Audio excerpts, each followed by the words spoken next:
Hello everyone, कैसे हैं आप सभी लोग। आप सभी का स्वागत है पीडब्ल्यू के इस wonderful and amazing Kshitij batch for IIT jam 2023 में। और मैं हूं आपका अपना संजय सर। आज हम स्टार्ट करने जा रहे हैं डिफरेंशियल इक्वेशन का लेक्चर नंबर 7।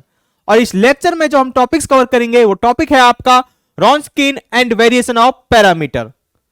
तो इसमें दो टॉपिक्स एक तरीके से हम कवर करेंगे। फर्स्ट टॉपिक होगा इसमें रॉन्सकिन एंड सेकंड होगा वेरिएशन ऑफ पैरामीटर। ये एक मेथड होता है वेरिएशन ऑफ पैरामीटर जिसकी हेल्प से हम सेकंड ऑर्डर या first order linear differential equation को सॉल्व करते हैं। तो जो इसके अंदर जो हम सब टॉपिक्स होंगे वो टॉपिक्स होंगे आपके रॉन्सकिन। तो सबसे पहले हम जानेंगे कि रॉन्सकिन क्या होता है। उसके बाद हम जानेंगे कि एबल्स फॉर्मूला क्या होता है। ये रॉन्सकिन के अंदर ही आता है, इसको हम रॉन्सकिन एबल फॉर्मूला भी कहते हैं। ये फॉर्मूला जानने के बाद हम रॉन्सकिन के कुछ इंपॉर्टेंट रिजल्ट्स के बारे में चर्चा करेंगे कि कुछ इंपॉर्टेंट रिजल्ट्स क्या हैं इसके। ये जानने के बाद हम आएंगे method of variation of parameter पे कि किस तरीके से हम इस मेथड को अप्लाई करते हैं second order linear differential equation या first order linear differential equation को सॉल्व करने के लिए। ये जानने के बाद हम कुछ पीवाईक्यूज का एनालिसिस करेंगे कि किस तरीके के जैम में क्वेश्चन आ रखे हैं। तो चलिए स्टार्ट करते हैं हम अपना आज का लेक्चर। फर्स्ट टॉपिक है आपका रॉन्सकिन। यहां पर क्या है, आपके पास एक सेकंड ऑर्डर की स्टैंडर्ड डिफरेंशियल इक्वेशन है d square y upon d x square plus p one of x into d y by d x plus p two of x into y is equal to 0। ये कैसी differential equation है? Right hand side में यहां पर देखो 0 है, तो ये आपकी homogeneous second order linear differential equation है जहां पर P1 एंड P2 x के फंक्शन है। और इस डिफरेंशियल इक्वेशन का y1 एक सॉल्यूशन है और y2 भी इसका एक सॉल्यूशन है। ये इसके 2 Li सॉल्यूशन गिवन है। तो इस क्योंकि ये होमोजीनियस है तो इसका सॉल्यूशन क्या हो जाएगा, y equal to complementary function. तो वही यहां पे लिख रखा है, ये इसका एक जनरल सॉल्यूशन है। देन रॉन्सकिन इज, तो इसका रॉन्सकिन क्या होगा, तो रॉन्सकिन होगा इसका then Wronskian is रॉन्सकिन of y1 जो 2Li सॉल्यूशन है सेकंड ऑर्डर के, तो उन सॉल्यूशन का रॉन्सकिन निकलता है। यानी कि y1 y2 2Li सॉल्यूशन है तो इनका रॉन्सकिन निकलेगा।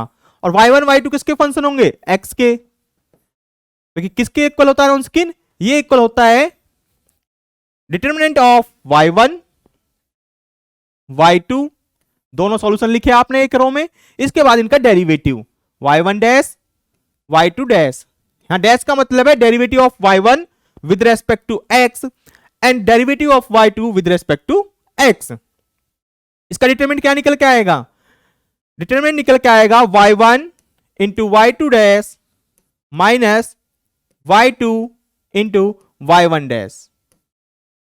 ये आता है आपका रॉन्सकिन। तो ये डिटरमिनेंट क्या कहलाता है आपका, रॉन्सकिन। तो यहां से रॉन्सकिन की वैल्यू आई आपके पास y1 into y2 dash minus y2 into y1 dash. तो इस डिटरमिनेंट को हम कहलाते हैं रॉन्सकिन।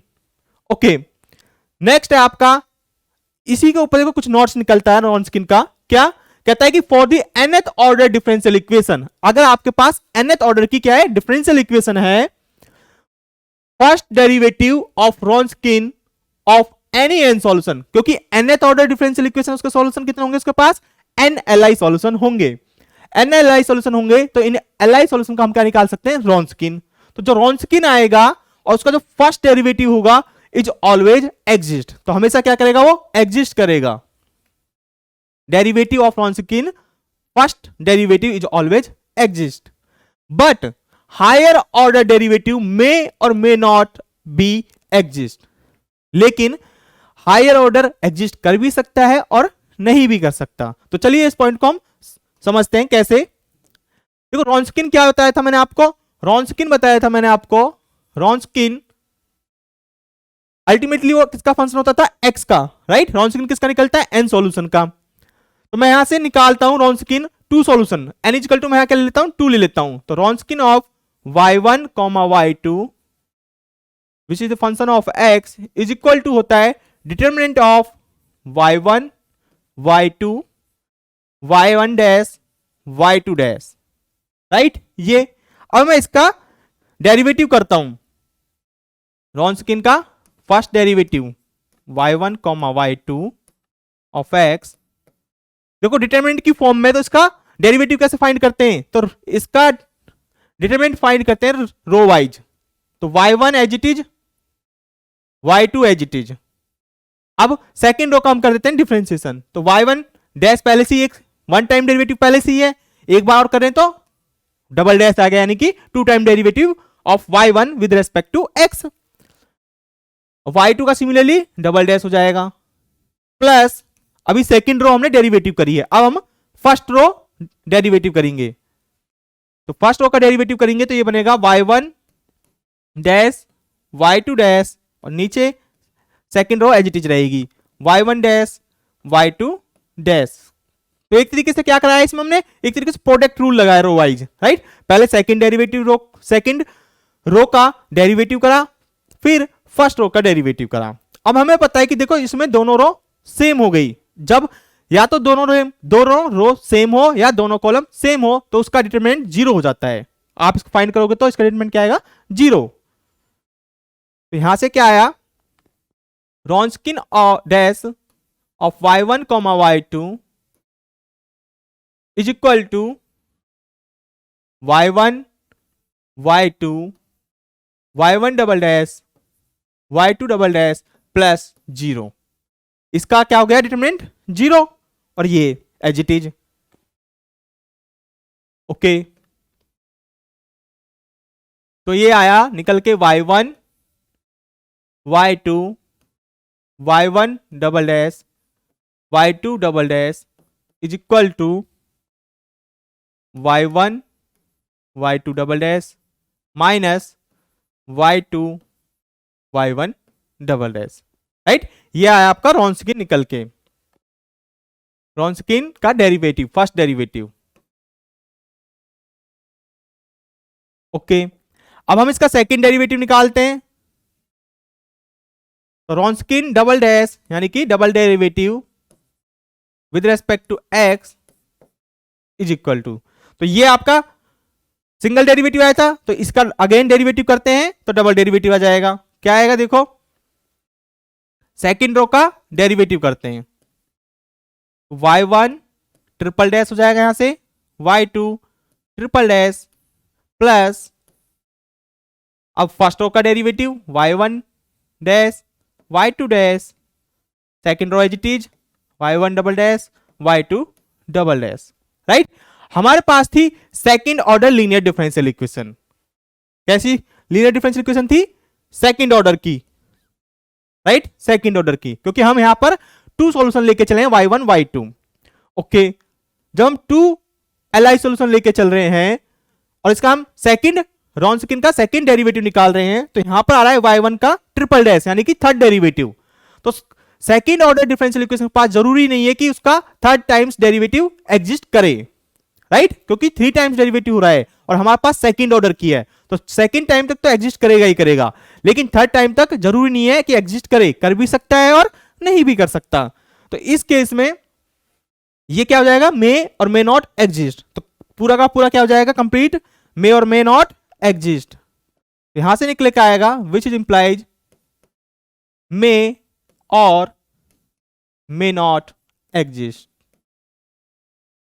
मे or may not exist, right. क्यों नहीं एग्जिस्ट कर रहा है, क्योंकि यहां थर्ड डेरिवेटिव आ गया और डिफरेंशियल इक्वेशन आपकी सेकंड ऑर्डर की थी। तो इस तरीके से मैंने यहां सेकंड ऑर्डर डेरिवेटिव लेके चला और यहां से हमने कह दिया कि इसका जो सेकंड डेरिवेटिव आ रहा है वो जरूरी नहीं है कि एग्जिस्ट करे। तो यानी कि जो पॉइंट था आपका nth ऑर्डर डिफरेंशियल इक्वेशन के लिए, फर्स्ट डेरिवेटिव तो एग्जिस्ट करता है, जैसे सेकंड के लिए फर्स्ट कर गया तो थर्ड के लिए ऑब्वियसली फर्स्ट एग्जिस्ट करेगा, सेकंड भी शायद एग्जिस्ट कर सकता है, नहीं भी कर सकता, लेकिन higher order derivative may or may not exist. क्यों नहीं कर सकते, क्योंकि जैसे ही वो डिफरेंशियल इक्वेशन उस ऑर्डर से ज्यादा या उसके बराबर ज्यादा होगी तो वो डेरिवेटिव जरूरी नहीं है कि एग्जिस्ट करे या नहीं करे। ओके, तो ये था पॉइंट, तो ये पॉइंट आई होप आपको क्लियर होगा। नेक्स्ट है आपका एबल फॉर्मूला। एबल फॉर्मूला क्या कहता है कि आपके पास एक सेकंड ऑर्डर की डिफरेंशियल इक्वेशन है इस टाइप की, right, a naught x into d square y upon d x square plus a one into d y by d x plus a two into y equal to zero for all x belongs to R. यहां पर domain क्या given है, real number. कह रहा है कि जहां पर a nought is not equal to zero, obviously अगर सेकंड ऑर्डर की डिफरेंशियल इक्वेशन है तो ए नॉट को क्या नॉन जीरो होना पड़ेगा, and a naught a one a two are continuous, ये सारे के सारे कोफिशिएंट कैसे हैं, कंटिन्यूअस हैं। Okay, then Abel formula is, तो इस केस में एबल फॉर्मूला क्या होगा, एबल फॉर्मूला का मतलब है रॉन्सकिन, ये भी रॉन्सकिन ही बताता है, Wronskian of x is equal to a, यहां पर ए क्या है, एक आर्बिट्रेरी कांस्टेंट है, a into e raise to the power minus integration of a one upon a nought, तो ये कौन सा कोफिशिएंट है, ए वन, यानी कि d y by d x का कोफिशिएंट ए वन, और अपॉन में इस d square y upon d x square का कोफिशिएंट ए नॉट, और इसका इंटीग्रेशन करोगे कब, ई की पावर में नेगेटिव साइन के साथ, where a naught x is non zero, ये नॉन जीरो होना चाहिए क्योंकि सेकंड ऑर्डर डिफरेंशियल इक्वेशन है तो ये नॉन जीरो होना चाहिए। और यहां भी देखो अगर ए नॉट जीरो हुआ तो ये भी डिफाइन नहीं होगा, तो एबल फॉर्मूला डिफाइन नहीं होगा। तो ये आपकी एक स्टैंडर्ड फॉर्म है, इसको मैं एक नाम दे देता हूं इक्वेशन नंबर 1, इसको क्या नाम दे देता हूं मैं, इक्वेशन नंबर 1। तो एबल फॉर्मूला आपको क्लियर कि कैसे फाइंड करोगे ये। ओके, अब देखिए इसमें हम कुछ रिजल्ट देखते हैं।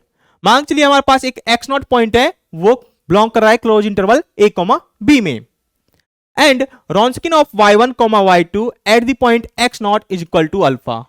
तो रॉन्सकिन क्या गिवन है, 2 Li सॉल्यूशन का at the point x not पर अल्फा गिवन है। तो बाय डेफिनेशन ऑफ रॉन्सकिन, आप क्या कह सकते हो, रॉन्सकिन ऑफ y1 कॉमा y2 एक सिंगल पॉइंट पे बात कर रहा है x नॉट, डेफिनेशन क्या कहती थी, रॉन्सकिन क्या होता है, डिटरमिनेंट होता है टू सॉल्यूशंस का, यानी कि y1 किस पॉइंट पर है, x नॉट, क्योंकि एक सिंगल पॉइंट पर फाइंड कर रहे हैं तो x की जगह x नॉट आ जाएगा, right. First row second row में इनका डेरिवेटिव x नॉट किसके इक्वल गिवन है, ये गिवन है आपके अल्फा के इक्वल, ये गिवन है आपके अल्फा के इक्वल। ओके, अब by Abel formula, Abel formula से क्या आ जाएगा, बाय एबल्स फॉर्मूला,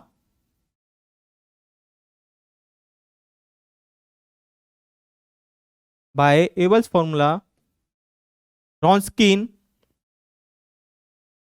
रॉन्सकिन क्या होता है एबल फॉर्मूला से, रॉन्सकिन ऑफ एक्स, यानी कि देखो मैं y1 y2 नहीं लिख रहा हूं, अंडरस्टूड है, मैं डायरेक्ट रॉन्सकिन और x लिख रहा हूं।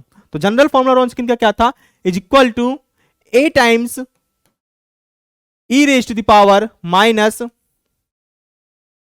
यहां पर a1 अपॉन a नॉट जो कि x के फंक्शन थे, राइट, मैं लिख नहीं रहा x, अंडरस्टूड है, एंड dx। तो ये था आपका Abel formula, a into e raise to the power minus a1 upon a naught, right, ये एबल फॉर्मूला था। अब मैं इस एबल फॉर्मूला को यहां अप्लाई कर देता हूं,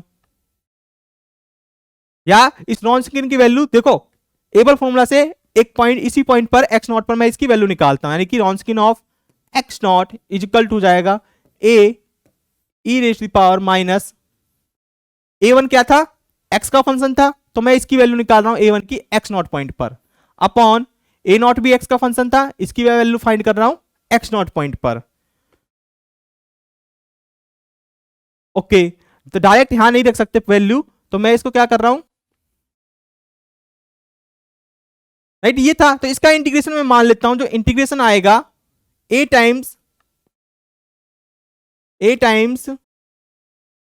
इसका जो इंटीग्रेशन आएगा मान लेता हूं मैं e raise to the power, जो ये इंटीग्रेशन आ रहा है इसको मैं मान लेता हूं f ऑफ x, क्या मान लेता हूं, x कोई f मान लेता हूं कोई x का फंक्शन, राइट, क्योंकि ये भी x का फंक्शन, ये भी x का फंक्शन, इसका जो इंटीग्रेशन आएगा उसको मैंने मान लिया capital f of x। Okay, अब मैं एक x नॉट पॉइंट पर इसकी वैल्यू फाइंड कर रहा हूं, तो x नॉट ये तो आपका आर्बिट्रेरी कांस्टेंट है, तो ये यहां से क्या हो जाएगा, e raise to the power f of x की जगह आ जाएगा, किस पॉइंट पर वैल्यू फाइंड कर रहा हूं, x नॉट पर।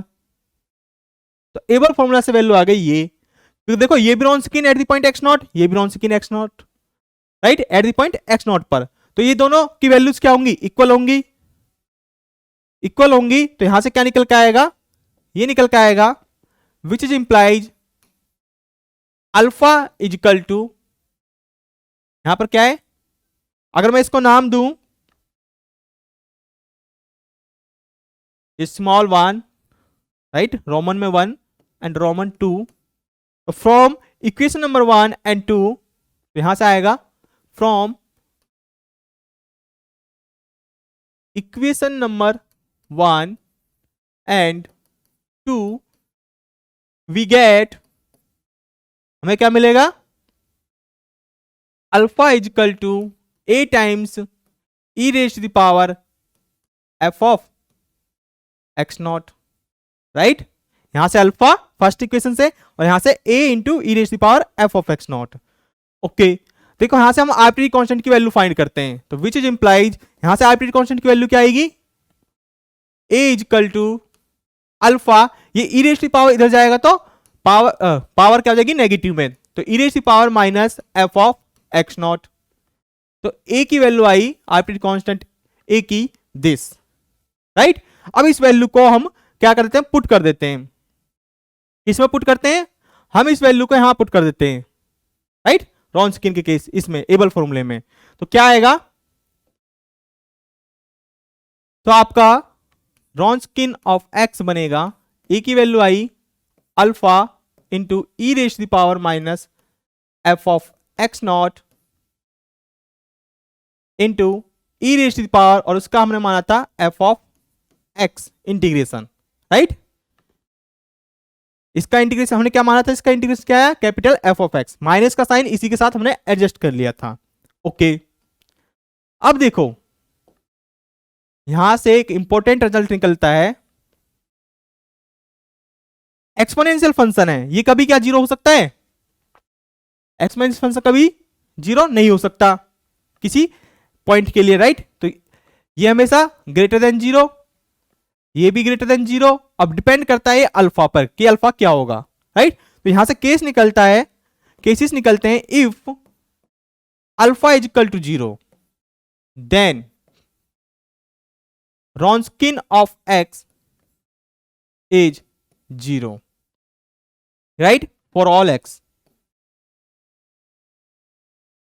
Right.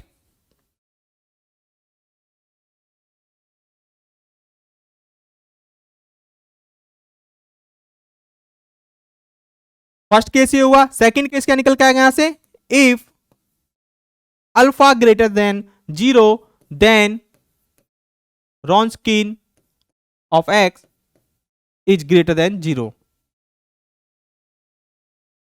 For all x. Third case निकलेगा यहां से, if alpha is negative then Wronskian is also negative for all x, right. तो यहां थ्री केसेस निकले। फर्स्ट केस क्या है, अगर अल्फा जीरो हुआ तो ये रॉन्सकिन कैसा हो जाएगा, जीरो हो जाएगा सभी एक्स के लिए। सेकंड केस क्या कह रहा है, अगर अल्फा पॉजिटिव हुआ तो ये ऑटो पूरा का पूरा रॉन्सकिन क्या हो जाएगा, पॉजिटिव, क्योंकि ये भी पॉजिटिव, ये भी पॉजिटिव, ये पॉजिटिव हो गया तो ओवरऑल पॉजिटिव हो जाएगा सभी एक्स के लिए।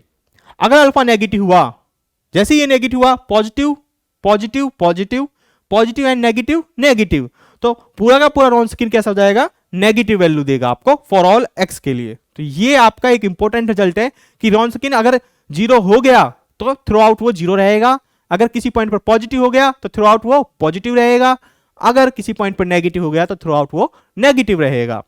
आई होप आपको ये पॉइंट समझ में आया होगा। तो ये एक इंपॉर्टेंट रिजल्ट है। नेक्स्ट टॉपिक है आपका कुछ नोट्स। क्या है, कुछ नोट्स गिवन है, क्या कह रहे हैं, if y1 and y2 are any two solution, क्या कह रहे हैं, अगर y1 and y2 are two solution है ऑफ इक्वेशन नंबर 1। यहां पर इक्वेशन नंबर देखो 1 कौन सी है, जो एबल फॉर्मूले में थी, जो आपकी एबल फॉर्मूले में थी वो इक्वेशन नंबर 1 है, राइट। ये आपकी इक्वेशन नंबर 1। अगर y1 y2 इसके 2 Li सॉल्यूशन है या 2 सॉल्यूशन है इस क्लोज इंटरवल ए बी में, किस डोमेन में, क्लोज इंटरवल ए बी में, तब क्या कहता है, then Wronskian is either identically zero और नेवर जीरो। जैसे हमने अभी वो देखा था रिजल्ट, उसमें अगर किसी पॉइंट पर जीरो हो गया तो थ्रू आउट डोमेन में क्या होगा, वो जीरो, और थ्रू आउट डोमेन में जो जीरो होता है उसको हम बोलते हैं आइडेंटिकली जीरो। अगर जीरो नहीं है तो नेवर जीरो, कभी भी वो जीरो नहीं होगा। सेकंड पॉइंट कहता है अगर रॉन्सकिन किसी पॉइंट पर क्या हो गया, ग्रेटर देन जीरो हो गया, then Wronskian is always greater than zero for all x. Right, second case था हमारा। थर्ड केस में क्या है, अगर रॉन्स्किन किसी पॉइंट पर क्या हो गया, लेस देन जीरो, यानी कि नेगेटिव हो गया, तो रॉन्स्किन थ्रू आउट डोमेन में क्या हो जाएगा, नेगेटिव हो जाएगा। ये हमारा थर्ड केस आया था। फोर्थ केस कहता है कि रॉन्स्किन नेवर चेंज इट्स साइन। रॉन्स्किन अपने साइन को कभी चेंज नहीं करता। ये नहीं कि एक बार भाई, जैसे ये अगर रियल लाइन है, एक बार वो इंक्रीज कर रहा है यानी कि पॉजिटिव है, तो आफ्टर दैट कुछ पॉइंट बाद नेगेटिव हो गया, फिर पॉजिटिव हो गया। तो इस तरीके से नहीं होगा कि एक बार पॉजिटिव फिर नेगेटिव। क्यों? क्योंकि अगर एक पॉइंट पर वो पॉजिटिव हो गया तो थ्रू आउट डोमेन में कैसा रहेगा, वो पॉजिटिव इस पॉइंट से। सेकंड पॉइंट, अगर एक पॉइंट पर नेगेटिव हो गया तो थ्रू आउट कैसा रहेगा, नेगेटिव। अगर जीरो है तो जीरो, राइट। तो इसका मतलब वो अपना साइन चेंज नहीं करता, प्लस है तो प्लस ही रहेगा, नेगेटिव है तो नेगेटिव रहेगा। तो फोर्थ पॉइंट ये कहलाता है आपका। फिफ्थ पॉइंट कहता है अगर y1 and y2 are two solution है, ये क्या है, two solution of equation number 1।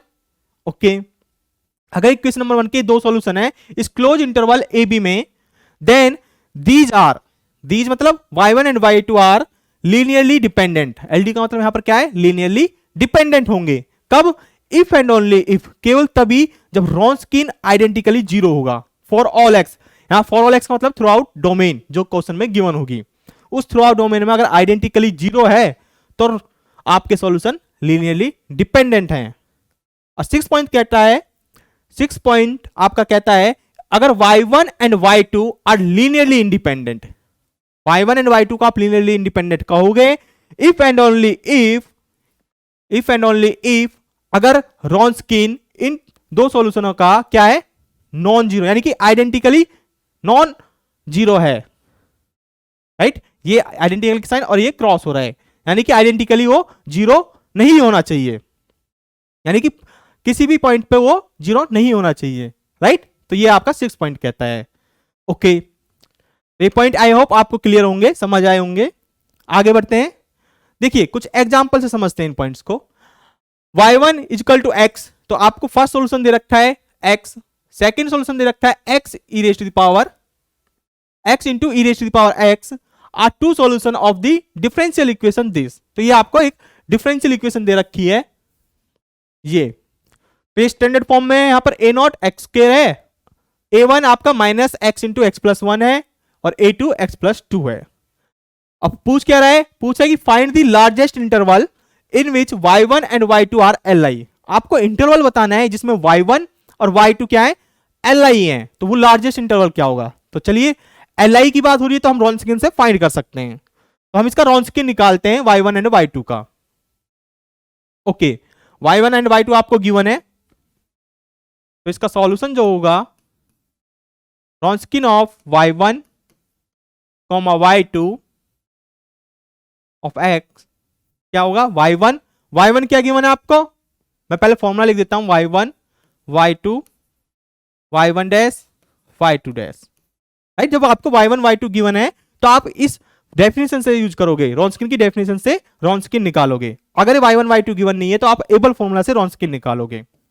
Okay, y1 क्या है आपके पास, x, और y2 x into e raise to the power x, x का डेरिवेटिव 1 और x into e raise to the power x का डेरिवेटिव, प्रोडक्ट रूल लगेगा, x as it is, e की power x का डेरिवेटिव e की power x plus x का 1 और e की power x as it is. तो ये आया, इसको सिंप्लीफाई करोगे तो क्या आएगा, डेरिवेटिव सॉरी डिटरमिनेंट निकाल रहे हैं हम, तो डिटरमिनेंट क्या आएगा, x square e raise to the power x plus x into e raise to the power x minus determinant x e x. तो यहां से क्या हुआ, ये प्लस माइनस कैंसिल आउट, तो आपका रॉन्स्किन आया x square into e raise to the power x। तो ये रॉन्स्किन आया। ओके, तो ये रॉन्स्किन आ रहा है आपका, देखिए x into e raise to the power x। अगर मैं x को जीरो ले लूं, x इक्वल टू जीरो हुआ, तो ये रॉन्स्किन कैसा हो जाएगा आपका, जीरो। अगर x is not equal to zero तो रॉन्स्किन भी आपका नॉन जीरो, राइट। तो रॉन्स्किन कैसा आएगा आपका, non zero, equal to zero और not equal to zero. Wronskian आएगा आपका इस केस में इक्वल टू जीरो और not equal to zero, right. दो केस बन रहे हैं इसमें। ओके, अब आपको पता है कि आपसे क्या पूछा, largest interval in which y1 and y2 are LI solution. तो किस इंटरवल में, सिर्फ 0 पॉइंट पर ये प्रॉब्लम क्रिएट कर रहा है, बाकी पूरी रियल लाइन में ये कैसा है, LI है। तो हम कह सकते हैं यहां से the largest interval, the largest interval in which y1 comma y2 are LI solution is all real number, उसमें से आप सब्ट्रैक्ट कर दो 0 पॉइंट को। This is the largest interval. लेकिन देखिए यहां पर 0 भी आ रहा है। अब रॉन्सकिन की प्रॉपर्टी कहती थी कि अगर वो थ्रू आउट क्या है, नॉट आइडेंटिकली या आइडेंटिकली 0 है, तब उसको बोलोगे आप लीनियरली डिपेंडेंट। ये तो आइडेंटिकली 0 नहीं है, क्योंकि एक पॉइंट को छोड़ के बाकी सब पे ये क्या है, नॉन जीरो है। और 6 पॉइंट कह रहा था कि आइडेंटिकली 0 नहीं होना चाहिए, तो आइडेंटिकली 0 तो है नहीं उस पॉइंट से, तो 6 पॉइंट से हम कह सकते हैं ये LI है। लेकिन देखो डायरेक्ट नहीं कह रहे, क्यों, क्योंकि एक पॉइंट यहां पर प्रॉब्लम क्रिएट कर रहा है। तो इसी के ऊपर कुछ रिमार्क्स हैं। तो आपके कुछ रिमार्क्स क्या है, नॉट ये हैं। फर्स्ट नोट कह रहा है कि लीनियरली इंडिपेंडेंट एंड डिपेंडेंट, जो लीनियरली इंडिपेंडेंट डिपेंडेंट प्रॉपर्टी है, आर डोमेन बेसिस प्रॉपर्टी। कैसी बेसिस प्रॉपर्टी है, डोमेन बेसिस, यानी कि डोमेन पर डिपेंड करती है, ना कि किसी पॉइंट पर। R domain basis property we can not decide linearly dependent and linearly independent of the function y1 y2, क्या आपके फंक्शन ही तो है x के, of the function from 1 point 2 point and so on. यानी कि आप linearly independent and linearly dependent को एक पॉइंट या 2 पॉइंट से नहीं कह सकते कि अगर एक पॉइंट पे 0 हो गया तो इसका मतलब थ्रू आउट वो 0 है, राइट, क्योंकि डोमेन बेसिस प्रॉपर्टी है LI एंड LD। ये ध्यान रखना है। जैसे for example x into x comma x e x, right, first solution आपका x, second x into e to the power x, जो हमने अभी चेक करा। आप उस सिमिलरली इसको भी चेक कर सकते हो। ये कैसे हैं आपके, LI है या LD है, चेक कर सकते हो, x comma x square. Okay, अब हम बात करते हैं सेकंड पॉइंट की। ये कहता है कि फंडामेंटल सेट ऑफ सॉल्यूशन, जो फंडामेंटल सेट ऑफ सॉल्यूशन है, इज आल्सो नोन एज, इसको हम दूसरे नाम से भी जानते हैं। वो नाम क्या है आपके, नाम है complete solution. Fundamental set of solution को हम बोलते हैं कंप्लीट सॉल्यूशन भी बोलते हैं। सेट ऑफ LI सॉल्यूशन, क्या हो गया, सेट ऑफ LI सॉल्यूशन को भी हम फंडामेंटल सेट ऑफ सॉल्यूशन कहते हैं। या फिर largest interval in which solution are LI, तो वो भी क्या है आपका फंडामेंटल सेट ऑफ सॉल्यूशन है। Largest interval in which solution are LI, तो ये ध्यान रखना है, फंडामेंटल सेट ऑफ सॉल्यूशन का मतलब ये सब कुछ है, राइट, ये सारे पॉइंट्स। आगे बढ़ते हैं, कुछ क्वेश्चन करते हैं हम। देखो क्वेश्चन क्या कह रहा है, let y1 and y2 form a complete set of solution. क्या बना रहा है, कंप्लीट सेट ऑफ सॉल्यूशन बना रहा है, ठीक है, यानी कि ये LI सॉल्यूशन है। मैंने बताया था set of solution, set of LI solution. Complete solution का मतलब क्या था, फंडामेंटल सेट ऑफ सॉल्यूशन, और उसका क्या मतलब था, सेट ऑफ LI सॉल्यूशन, यानी कि y1 एंड y2 कैसे हैं आपके, LI सॉल्यूशन है। Okay, of the differential equation this, इस डिफरेंशियल इक्वेशन के LI सॉल्यूशन है। डोमेन यहां पर गिवन है for all x belongs to 0,1 with initial condition आपको ये सारी गिवन है। अब पूछ क्या रहा है कि Wronskian of x of y1 and y2 at the point x equal to 1। तो रॉन्सकिन पूछ रहा है आपसे y1 एंड y2 का एट द पॉइंट 1 पर क्या होगा। तो चलिए सबसे पहले देखिए डेफिनेशन लगाते हैं। आपको y1 y2 की वैल्यूज गिवन है किसी स्पेशल पॉइंट पर, यानी कि 0 पर। तो by definition of Wronskian, Wronskian of y1 y2 किस पॉइंट पर, x नॉट पॉइंट। तो x नॉट पॉइंट पर पहले मैं डेफिनेशन लिख देता हूं, क्या होती है, y1 इसकी value at the point x naught, y2 x not.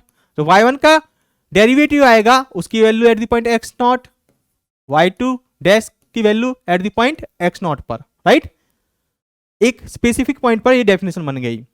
अब यहां पर सारी वैल्यूज क्या है आपको गिवन है, y1 x नॉट यानी कि 0, ये रॉन्सकिन है आपका y1 y2 का एट द पॉइंट 0 पे।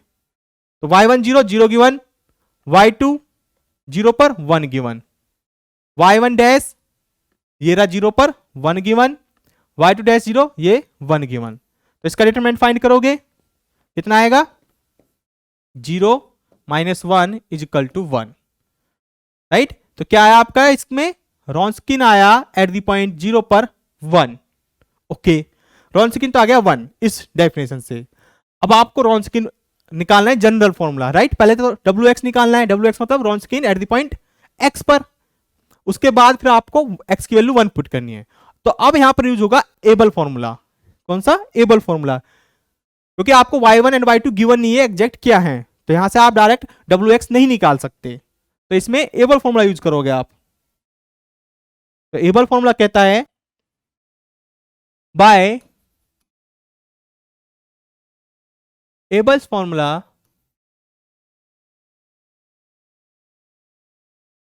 रॉन्सकिन of x is equal to a times e raise to the power minus of a1 x upon a naught x dx, right. ये होगा जहां पर a नॉट नॉन जीरो होता है। अब देखिए यहां पर कॉफिशिएंट क्या होता है, a not y double dash का, यहां पर y डैश का कॉफिशिएंट a1 जो कि माइनस 2x गिवन है, ओके, और a2 sine into e raise to the power 2x square, right. तो a2 का तो रोल है नहीं।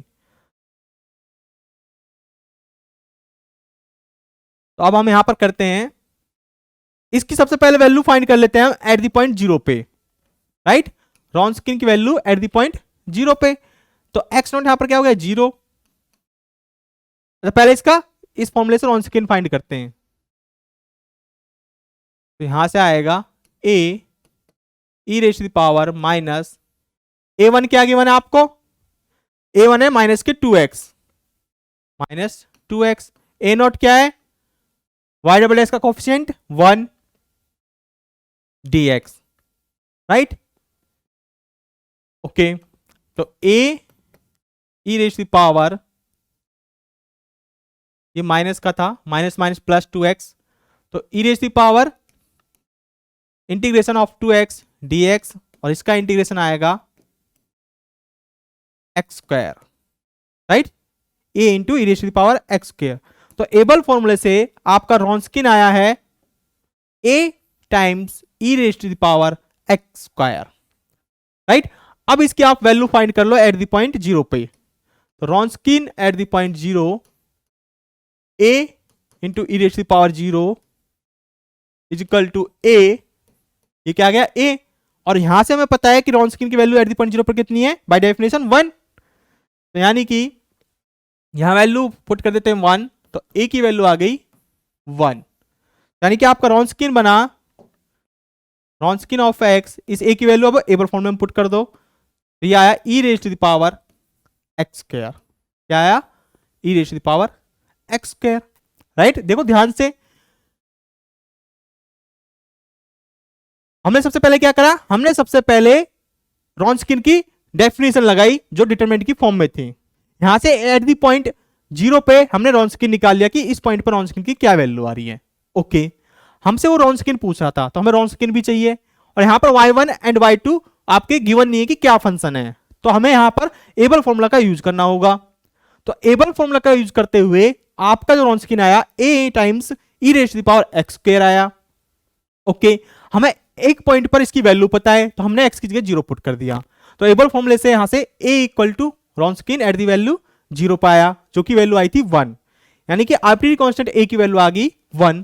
तो इस वैल्यू को हमने इस एबल फॉर्मूले में पुट कर दिया, तो आपका रॉन्सकिन आया ये। ओके, अब रॉन्सकिन ये आया, हमसे पूछा था रॉन्सकिन की वैल्यू एट द पॉइंट 1 पर x इक्वल टू 1। जैसे ही x इक्वल टू 1 पुट करोगे तो e raise to the power 1 का स्क्वायर 1, तो रॉन्सकिन आया एट द वैल्यू 1 पर e, क्या आया e। तो ऑप्शन कौन सा ट्रू हो गया, ऑप्शन नंबर डी आपका ट्रू हो गया, राइट। तो इस तरीके से रॉन्सकिन पे और एबल फॉर्मूले पे क्वेश्चन आते हैं। तो इतना ही यूज अगर आप सीख गए कि किस तरीके से रॉन्सकिन की जो डिटरमिनेंट वाली डेफिनेशन वो और एबल फॉर्मूला किस तरीके से यूज होता है। आई होप आपको समझ आया होगा इसकी प्रैक्टिस करना आप अच्छे से, आपको और क्लियर होगा। अब बढ़ते हैं अपने नेक्स्ट टॉपिक की ओर।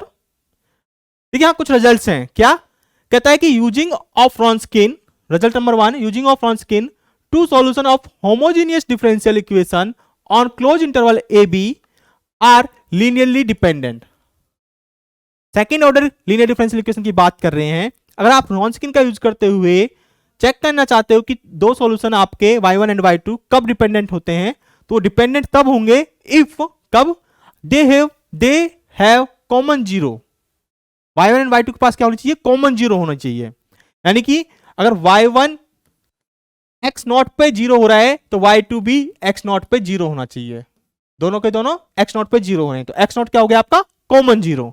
तो ये फर्स्ट पॉइंट कह रहा है कि they have common zero x not in the interval, इस इंटरवल में।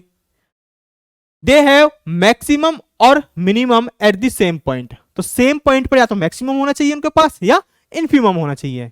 मैक्सिमम और इन्फिमम का मतलब क्या हो गया, पॉइंट ऑफ इन्फ्लेमेशन। तो इसी तरीके से क्या होना चाहिए उनके पास, सेम पॉइंट या interval, right.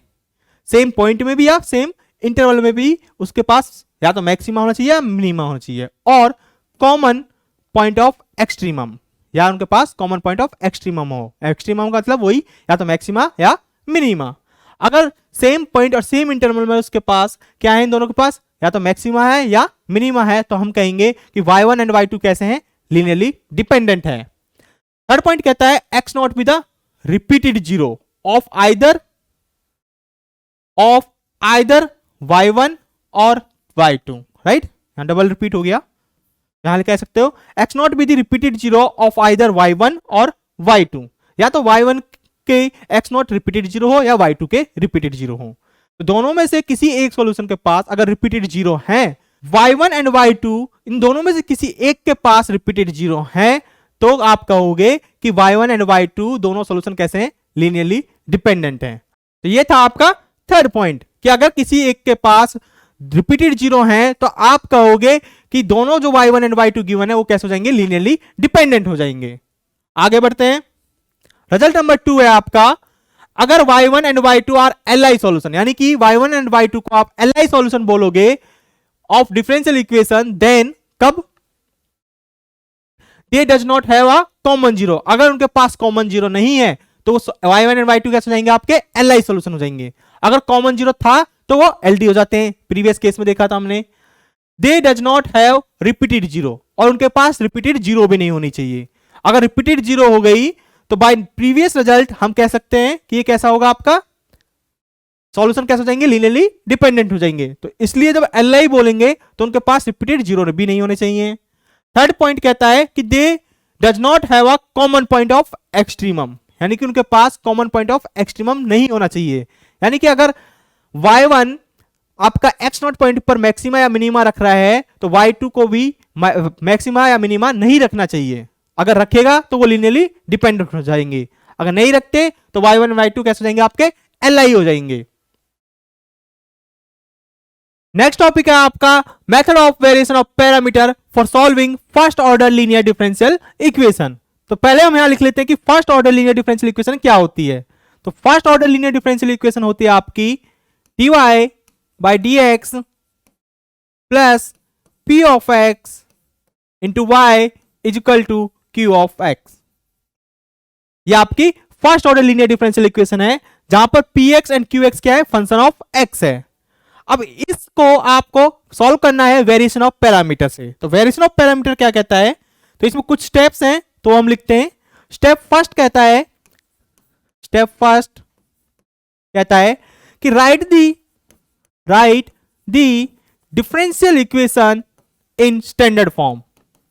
Right the differential equation in standard form.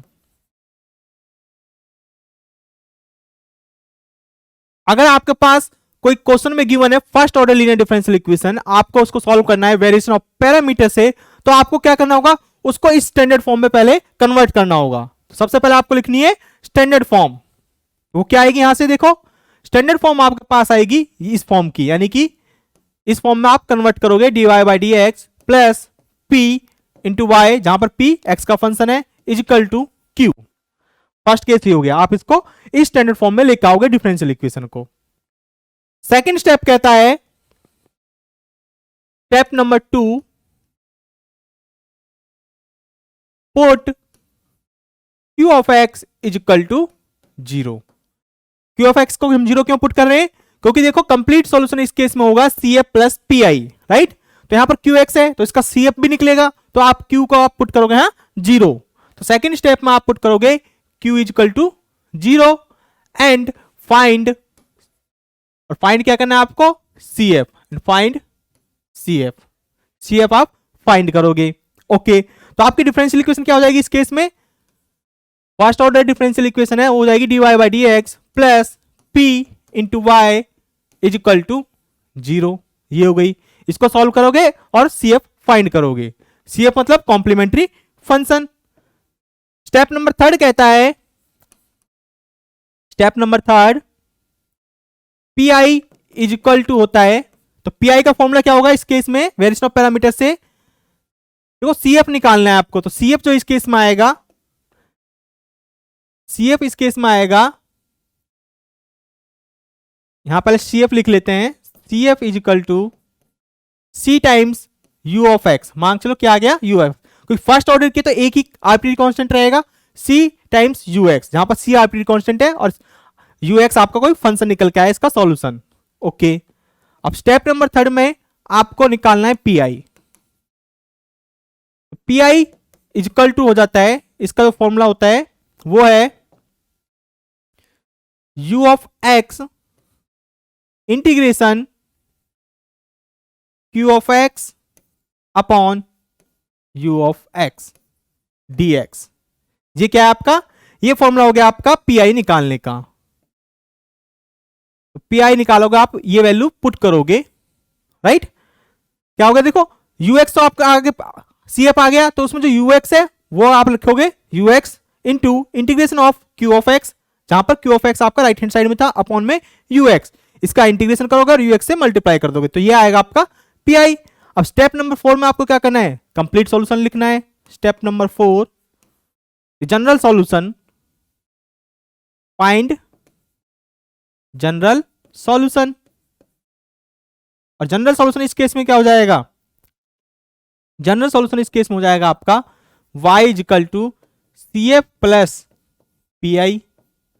ये 4 स्टेप्स हैं आपके वेरिएशन ऑफ पैरामीटर में, तो मैं रिपीट करता हूं चारों स्टेप को अगेन। फर्स्ट स्टेप, आप पहले डिफरेंशियल इक्वेशन को स्टैंडर्ड फॉर्म में लेकर आओगे। इस स्टैंडर्ड फॉर्म में लाने के बाद सेकंड स्टेप कहता है आप QX को 0 पुट करोगे और फाइंड करोगे CF, जो आपका C टाइम्स UX की फॉर्म में आएगा। थर्ड स्टेप कहता है PI का फॉर्मूला, वो क्या होता है आपका?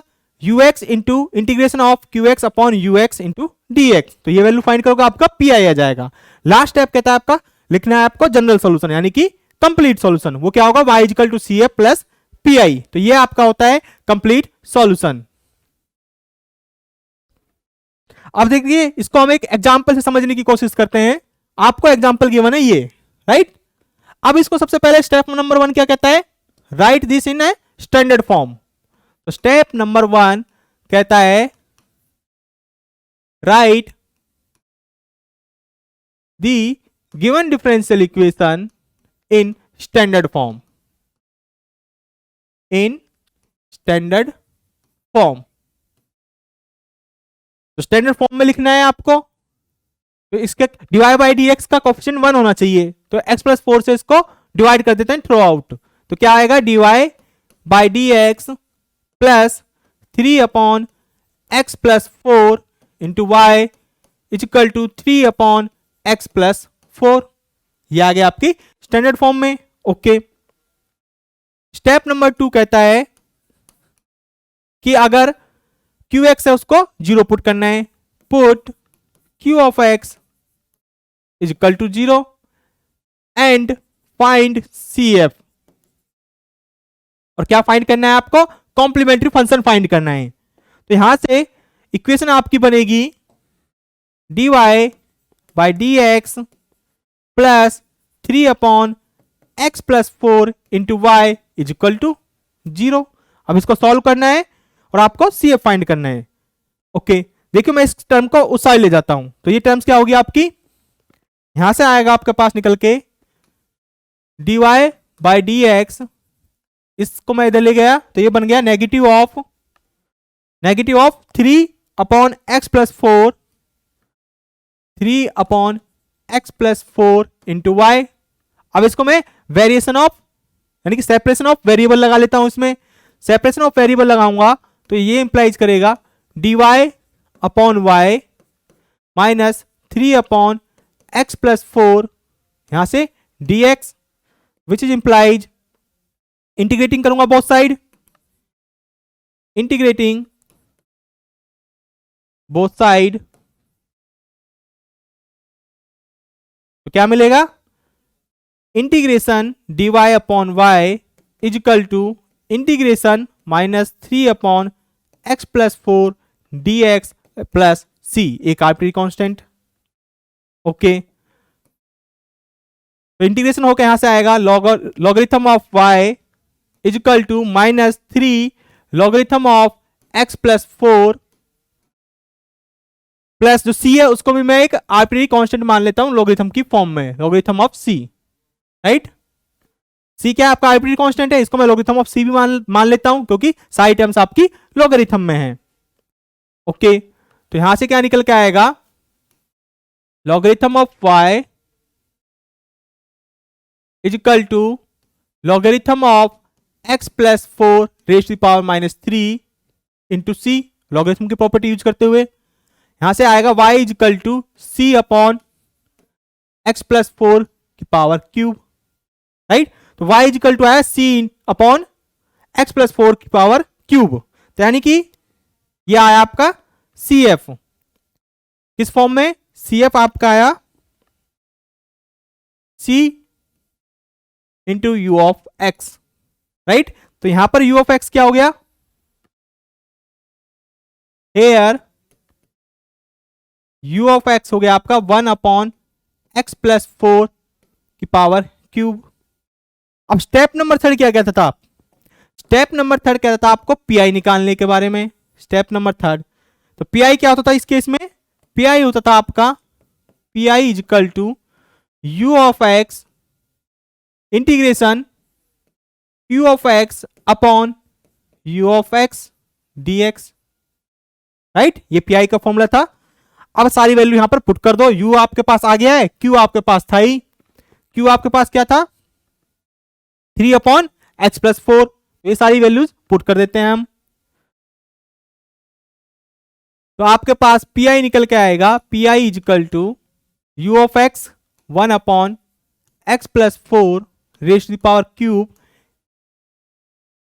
राइट। ux ही था 1 अपॉन एक्स प्लस 4 की पावर क्यूब, इंटीग्रेशन qx आपका क्या था, qx था आपका 3 upon x plus 4, 3 upon x plus 4 upon में ux, तो अपॉन में ux था तो वो आपको हो जाएगा x plus 4 raise to the power cube upon 1, right, dx।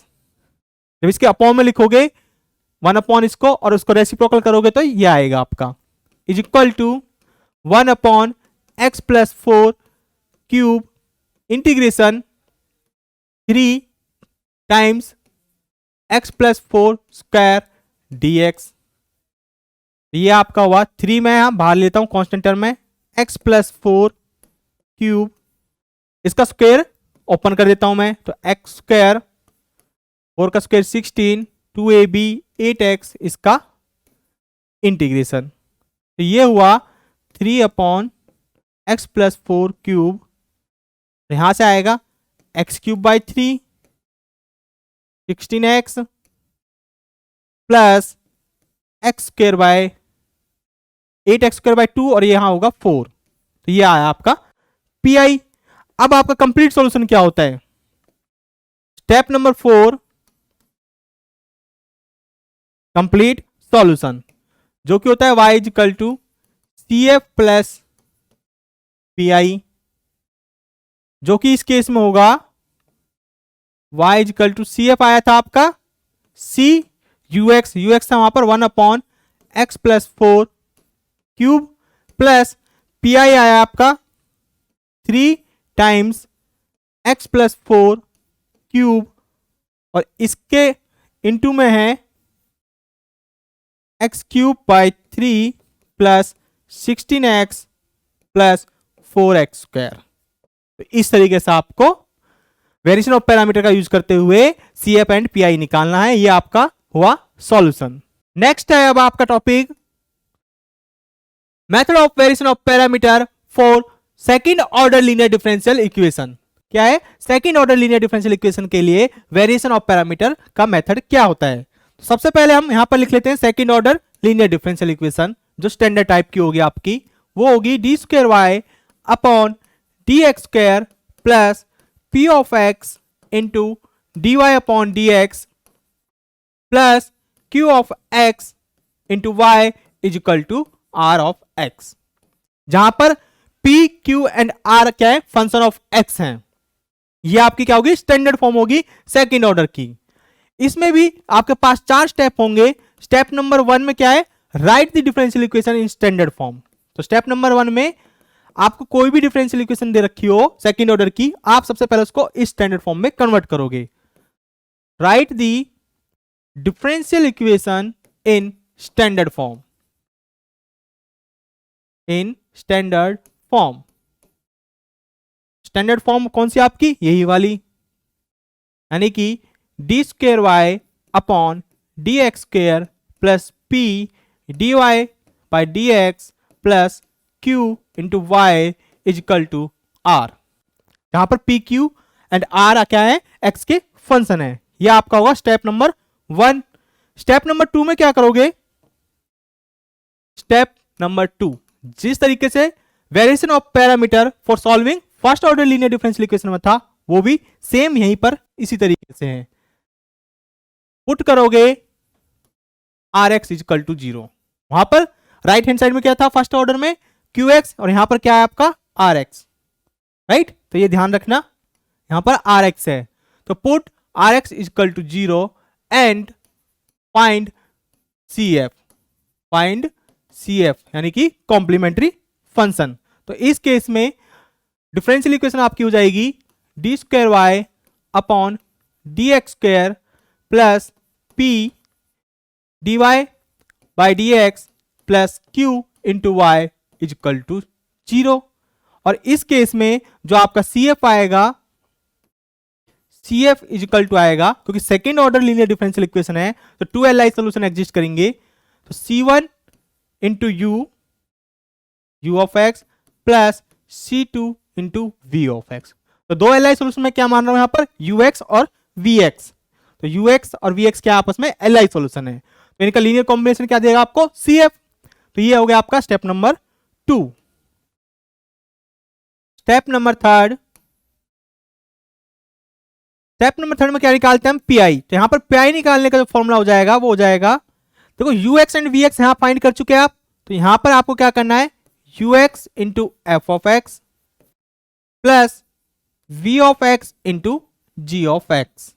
ये आपका फॉर्मूला होता है पीआई निकालने का। u of x into f of x plus v of x into g of x, जहां पर आपका f of x and g x क्या होंगे? Where f of x is equal to होगा integration minus v times r upon w dx and g of x होगा integration u of r upon w dx। Right, देखो f of x and g x को कैसे याद रखोगे आप? यहां पर देखो f ऑफ x है वो किसके साथ मल्टीप्लाई हो रहा है? u ऑफ x के साथ। तो यहां पर क्या आ रहा है? देखो v आ रहा है, एफ एक्स निकाल रहे हैं तो u की बजाय यहां पर क्या आ रहा है? जो सेकंड फंक्शन है आपका v, राइट। सेकंड सॉल्यूशन यहां से क्या निकल के आ रहा है? cf से v। तो सेकंड सॉल्यूशन से मल्टीप्लाई करेंगे r की, लेकिन नेगेटिव साइन के साथ, अपॉन में w। यहां पर w का मतलब है रॉन्स्किन। एंड gx क्या आएगा? तो gx के साथ मल्टीप्लाई है vx के साथ, तो यहां पे u इंटू आर हो रहा है अपॉन में w, इसका इंटीग्रेशन। तो इस तरीके से आप f of x and g of x को याद रखोगे। और w यहां पर क्या है आपका? रॉन्स्किन। तो w क्या हो जाएगा? w रॉन्स्किन है किसका? u और v का, यानी कि determinant of u v u dash v dash, ये आपका रॉन्स्किन है। ओके, स्टेप नंबर 3 हो गया। अब स्टेप नंबर 4 में क्या होता है, आपको फाइंड करना होता है कंप्लीट सॉल्यूशन। स्टेप नंबर 4 में फाइंड करना होता है कंप्लीट सॉल्यूशन। तो फाइंड दी कंप्लीट सॉल्यूशन, जो कि क्या होता है, y equal to C F plus P I, जो कि होगा आपका y equal to C F plus P I. तो कॉम्प्लीमेंट्री फंक्शन आप निकाल चुके, पी आई आप निकाल चुके यहां से, राइट, पी आई होगा। यूएक्स एंड वीएक्स आपको सी एफ से फाइंड कर चुके। अब फाइंड करना था आपको f of x and g x. तो एफ ऑफ एक्स के इस फॉर्मूले से, जी एक्स के इस फॉर्मूले से आप एफ ऑफ एक्स और जी एक्स फाइंड कर सकते हो। जहां पर डब्ल्यू क्या था, रॉन्स्किन, यू और वी आपके पास आ चुके हैं, तो आप इजीली रॉन्स्किन भी निकाल सकते हो। चलिए इसको एक क्वेश्चन से समझते हैं। क्वेश्चन है आपका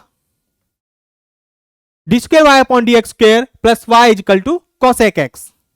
तो स्टेप नंबर 1 क्या कहता है, राइट दी स्टैंडर्ड फॉर्म। तो step number 1, right given differential equation in standard form, in standard form. देखो ये वैसे तो ऑलरेडी स्टैंडर्ड फॉर्म में है, इसको हम और सिंप्लीफाई कर लेते हैं। D square y upon d x square plus 0 into d y by d x. इस डिफरेंशियल इक्वेशन में d y by d x की टर्म नहीं है, तो इसका मतलब उसका कोफिशिएंट 0 होगा, plus 1 into y is equal to cosec x. यहां पर हेयर पी क्या हो गया आपका, 0, q 1 and r cosec x, right. Compare करोगे स्टैंडर्ड फॉर्म से तो ये पी क्यू आर की वैल्यू निकल के आएंगी। अब स्टेप नंबर 2 कहता है आपका, step number 2, put r of x is equal to 0 and find complementary function. जैसे ही आर एक्स को 0 पुट करोगे तो आपकी डिफरेंशियल इक्वेशन क्या हो जाएगी, d square y upon d x square, 0 into d y by d x 0, plus 1 into y, y is equal to 0, क्योंकि आर एक्स को आपने 0 पुट कर लिया, तो ये आई। अब इसको आप इजीली सॉल्व कर सकते हो। ये आपकी क्या है, second order linear differential equation with constant coefficient. Direct इसकी लिखते हैं हम ऑक्सिलरी इक्वेशन। ऑक्सिलरी इक्वेशन क्या आएगी इसकी, ऑक्सिलरी इक्वेशन डी स्क्वायर की जगह आएगा आपके पास m square minus m square plus 1 is equal to 0। तो यहां से निकल के आया m square is equal to -1, यानी कि m is equal to plus minus 1। तो यहां से सी एफ आपके पास निकल के आया आयोटा, -1 है तो यहां से स्क्वायर रूट होगा तो minus square root of -1 iota, तो प्लस माइनस आयोटा। तो रूट्स कैसे हैं आपके, इमेजिनरी। तो इस केस में कॉम्प्लीमेंट्री सॉल्यूशन क्या हो जाएगा, c1 cos ax, यहां पर a की वैल्यू 1 है तो c1 cos x plus c2 sin of x। तो ये आपका आया इस केस में cf। इसमें cos x को आप मान सकते हो u ऑफ x और sin x को आप मान सकते हो v ऑफ x, राइट। अब इस केस में आपको निकालना है, नेक्स्ट स्टेप है आपका CF आप फाइंड कर चुके। स्टेप नंबर 3, स्टेप नंबर 3 में आपको फाइंड करना है PI। PI का फॉर्मूला क्या होता है, U of x into f of x plus V of x into G of x, where f of x is equal to क्या होता है, integration minus v times r upon w dx, right. क्योंकि देखो F x क्या है, u के साथ multiply हो रहा है, तो यहां पर क्या आएगा अंदर minus v into are upon W. G of x क्या आएगा, जी ऑफ एक्स किसके साथ मल्टीप्लाई हो रहा है, v के साथ, तो अंदर आएगा u लेकिन पॉजिटिव का, यू आर अपॉन डब्ल्यू डी एक्स। आप इस नेगेटिव को साइन, नेगेटिव जो साइन है इसको हमेशा एफ ऑफ एक्स के साथ लेके चलना, सेकंड आपका हो जाएगा positive. Okay, F of x हो गया जी एक्स। अब यहां पर आ रहा है आपका रॉन्स्किन, तो रॉन्सकिन की वैल्यू क्या होगी? तो इस केस में रॉन्सकिन आपका होता था determinant of u comma v। तो u यहां पर क्या है? cos x एंड v क्या है आपका? sin x। cos x का डेरिवेटिव माइनस के sine of x and sine x का डेरिवेटिव cos x। तो डिटरमिनेंट क्या आएगा? डिटरमिनेंट आएगा इसका cos स्क्वायर x माइनस, और यहां से मल्टीप्लाई होगी माइनस के साइन स्क्वायर, तो minus minus plus sine square x is equal to cos square x plus sine square x की वैल्यू होती है 1। तो रॉन्सकिन आया आपका 1। ओके, अब आप easily f of x and g x find कर सकते हो, क्योंकि v आपको पता है, u आपको पता है, r आपको पता है और रॉन्सकिन आपने निकाल लिया है। तो चलिए फाइंड करते हैं। तो सबसे पहले हम फाइंड करते हैं f ऑफ x जो कि है minus v times r upon w dx। तो क्या आएगा? इंटीग्रेशन माइनस v, यहां पर क्या है? यहां पर v आपने माना है साइन x, राइट? तो v is equal to sine x, v is equal to sine x into r क्या गिवन है? देखो r आपको गिवन था कोसेक x, राइट? r था आपका cosec x, cosec x upon w आपका आया था 1 dx। इंटीग्रेशन साइन को मैं ले लेता हूं, माइनस को मैं ले लेता हूं इंटीग्रेशन के बाहर, तो साइन एक्स कोसेक एक्स का मतलब 1 upon sine x dx। Sine से साइन कैंसिल आउट, बचा यहां पर 1 और 1 का इंटीग्रेशन x। यह है आपका f ऑफ x। अब सिमिलरली आपको फाइंड करना है g ऑफ x। तो g ऑफ x क्या है? फॉर्मूला इंटीग्रेशन v, यहां पर आएगा u, राइट? g के यहां पर आता है u into are upon w dx, क्योंकि g ऑफ x किसके साथ मल्टीप्लाई हो रहा है? v के साथ, तो अंदर क्या आता है? u, तो u times r upon w, तो u times r upon w dx। इन सब की हम पुट करेंगे वैल्यूज। तो u यहां पर क्या था? cos x, r यहां पर cosec अपॉन w 1, ये हुआ आपका cos x 1 upon sine x dx। ये बना integration of cot x dx। क्या बना? Integration of cot x dx।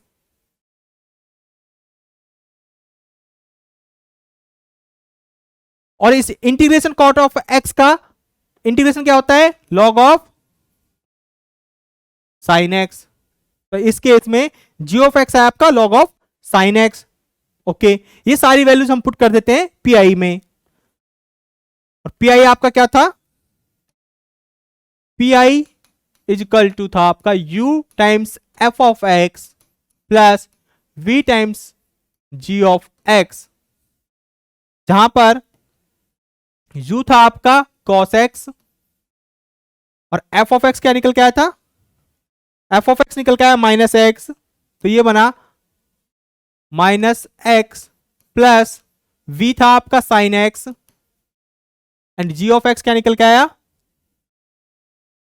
g of x निकल के आया है आपका log of sine x, logarithm of sine x। तो आपका pi आया इस केस में, pi is equal to minus x times cos x plus sine x into logarithm of sine x. Next step क्या कहता है आपका? Step number fourth. Step number fourth कहता है right the complete solution, right the complete solution, यानी कि y is equal to C F plus P I. और यहां पर आपका सी एफ आया था C1 cos x plus C2 sin x plus P I क्या है? प्लस माइनस माइनस हो जाएगा ये, तो हम यहां लिख सकते हैं minus x cos x plus sign x into logarithm of sine x.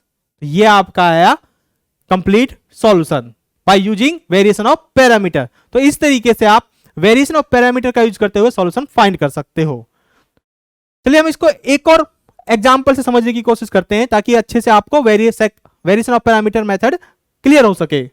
तो एक और एग्जांपल क्या कह रहा है, d square y upon d x square plus 4y equal to sec 2x। Okay, step number first, right the differential equation in standard form. ये standard form में ही है already, d square y upon d x square. बस यहां पर फर्क क्या है कि dy बाई डी एक्स का जो कॉफिशियंट है वो क्या है, 0 है, ये ध्यान रखना है। प्लस 4 टाइम्स y सेक 2x, राइट। यहां पर r क्या हो गया, सेक 2x, p 0 और q 4 हो गया। Okay, step number 2, step number 2 में क्या है, आपको इसको CF फाइंड करना है, RX को 0 पुट करना है और CF फाइंड करना है। ये आपकी बनेगी 4y, RX को 0 पुट कर देंगे तो ये होमोजीनियस बन गई। इस केस में हमें फाइंड करना है CF, तो डायरेक्ट इसकी ऑक्सिलरी इक्वेशन लिखते हैं। क्या आएगी इस केस में, m square plus 4 equal to 0, m square equal to minus 4, m equal to plus minus 2 iota, right, plus minus 2 iota. यानी कि इस केस में CF निकल के आएगा, CF इक्वल टू, CF क्या निकल के आएगा, रूट्स कैसे हैं, इमेजिनरी रूट्स, तो इस केस में CF हुआ C1 cos 2x plus C2 sin 2x। तो ये आपका यहां पर निकल के आया CF, राइट। ओके, अब स्टेप नंबर 3 में क्या कहता है, स्टेप नंबर 3 में कहता है find PI। Step number 3, PI आपको फाइंड करना है, जहां पर PI इक्वल टू होता है, PI इक्वल टू होता है U of x into F of x plus V of x into G of x, where F of x is equal to होता है integration minus V times R upon W dx and G of x क्या होता है, integration U times R upon W dx, right. ये formula था PI का। Okay, अब इसमें हमें रॉन्सकिन की जरूरत पड़ेगी, तो रॉन्सकिन क्या होगा, U, और U क्या था आपका cos 2x, V आपका sin 2x, cos 2x का डेरिवेटिव माइनस के 2 times sin 2x, sin 2x का derivative cos 2x and 2 times, ये आया। डिटरमिनेंट फाइंड करोगे तो डिटरमिनेंट आएगा इसका 2 times cos square 2x minus minus plus 2 times sin square 2x is equal to 2 common लोगे, अंदर बनेगा आपका cos square 2x plus sin square 2x, और इसकी वैल्यू 1 होती है, तो ये हो गया आपका 2 इंटू 1 2। तो रॉन्सकिन आया इस केस में 2, तो रॉन्सकिन आ गया। U और V आपको पता ही है CF से, यहां पर U क्या हो जाएगा आपका, U हो जाएगा आपका ये, और V आपका हो जाएगा sin 2x, राइट। तो सारी वैल्यूज पुट करो, f ऑफ x और gx की वैल्यू फाइंड करते हैं अब हम। तो f ऑफ x हो जाएगा, f of x is equal to integration minus V times R upon W dx is equal to integration V यहां पर है sin 2x, R यहां पर था secant था, I think secant 2x,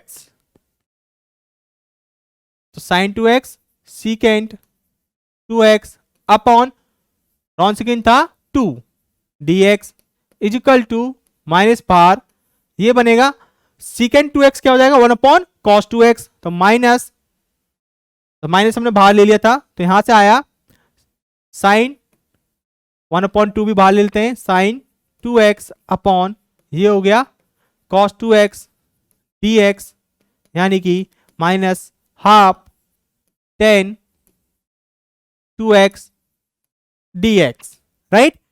okay, minus half, tan two x का integration, इसका integration होगा माइनस के logarithm of cos 2x upon में एंगल का डेरिवेटिव 2, ये आया, राइट।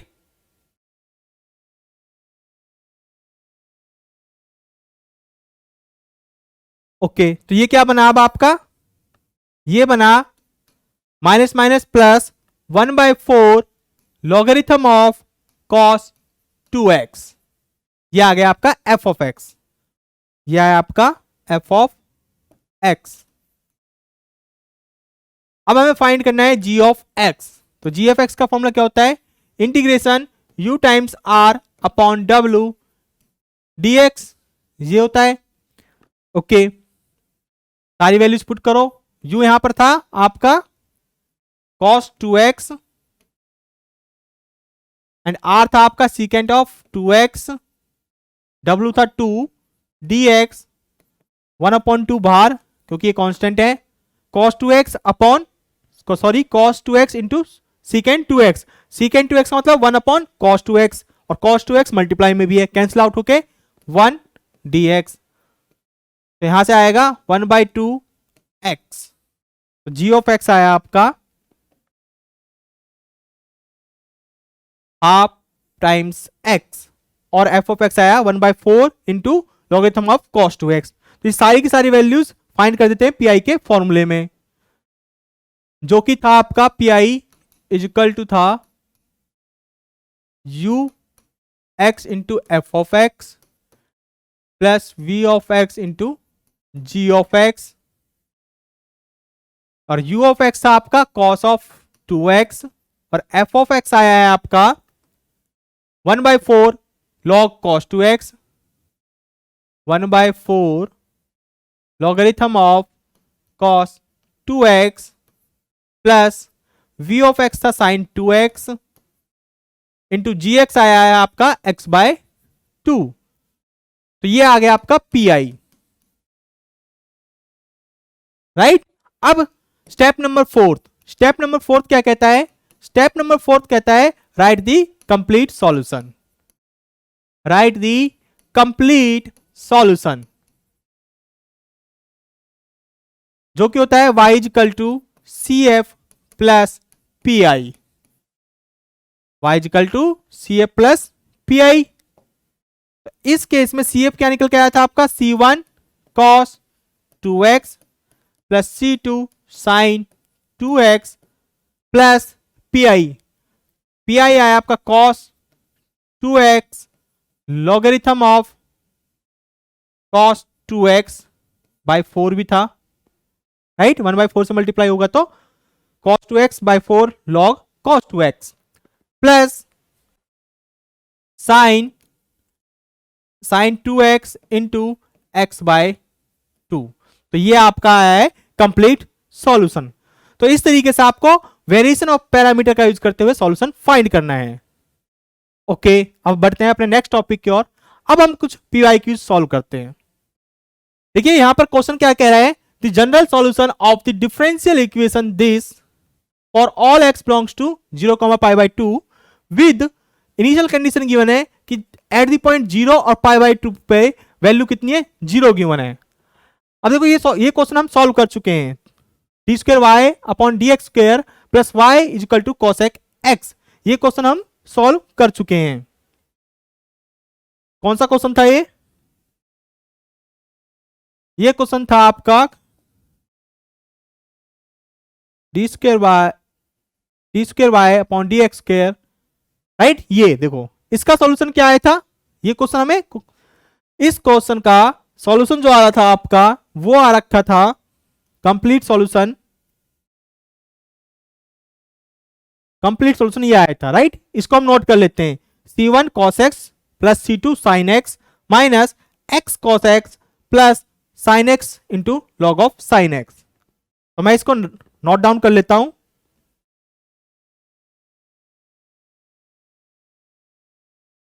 माइनस क्या आया था, कंप्लीट सॉल्यूशन इस केस में आया था y is equal to C1 cos x plus C2 sine x minus x minus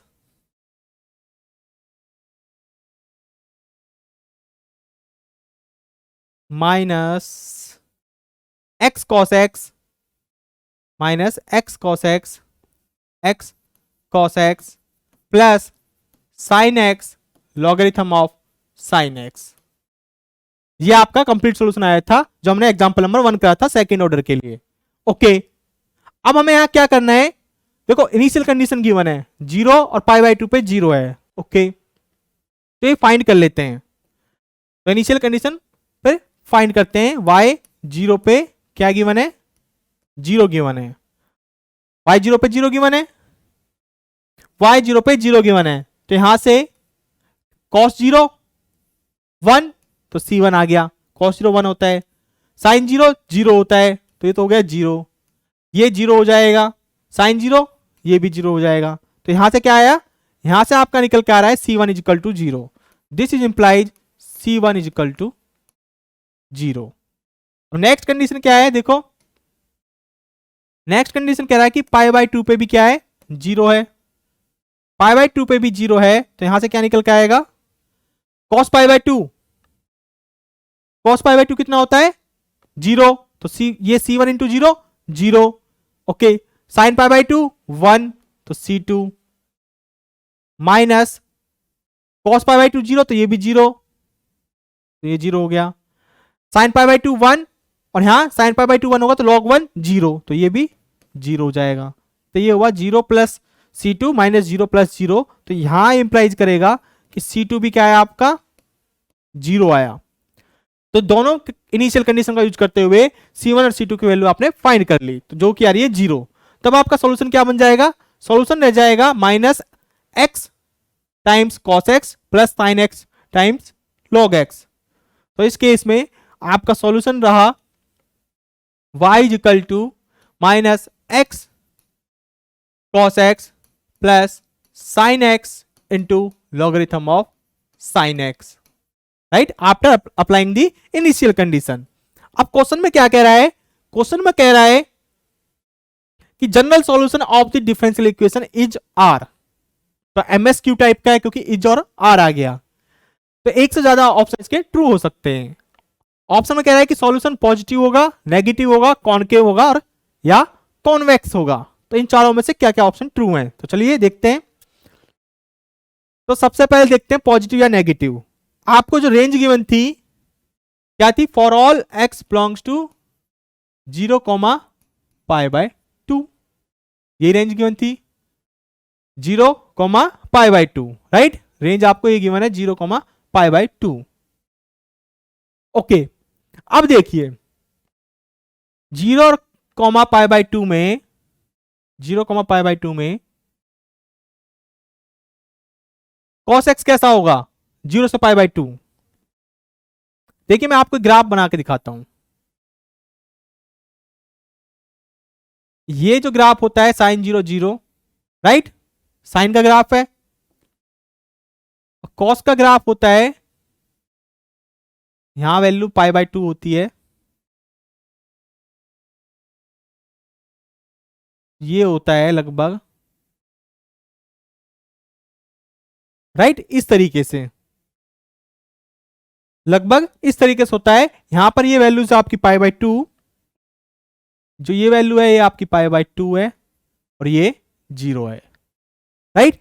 देखो यहां से यहां तक पॉजिटिव है cos b, ये किसका ग्राफ है cos, और ये किसका ग्राफ है आपका साइन। तो पाई बाय 2 में कैसे है ये, साइन भी पॉजिटिव है और cos भी पॉजिटिव है। ओके, अब कंक्लूजन ये निकलता है कि cos कैसा है ग्रेटर देन 0, साइन कैसा है ग्रेटर देन 0, राइट, ये दोनों पॉजिटिव है। x कैसा हो जाएगा 0 से पाई बाय 2 के बीच में, ये भी पॉजिटिव होगा क्योंकि 0 से पाई बाय 2 के बीच में नेगेटिव वैल्यू तो है नहीं।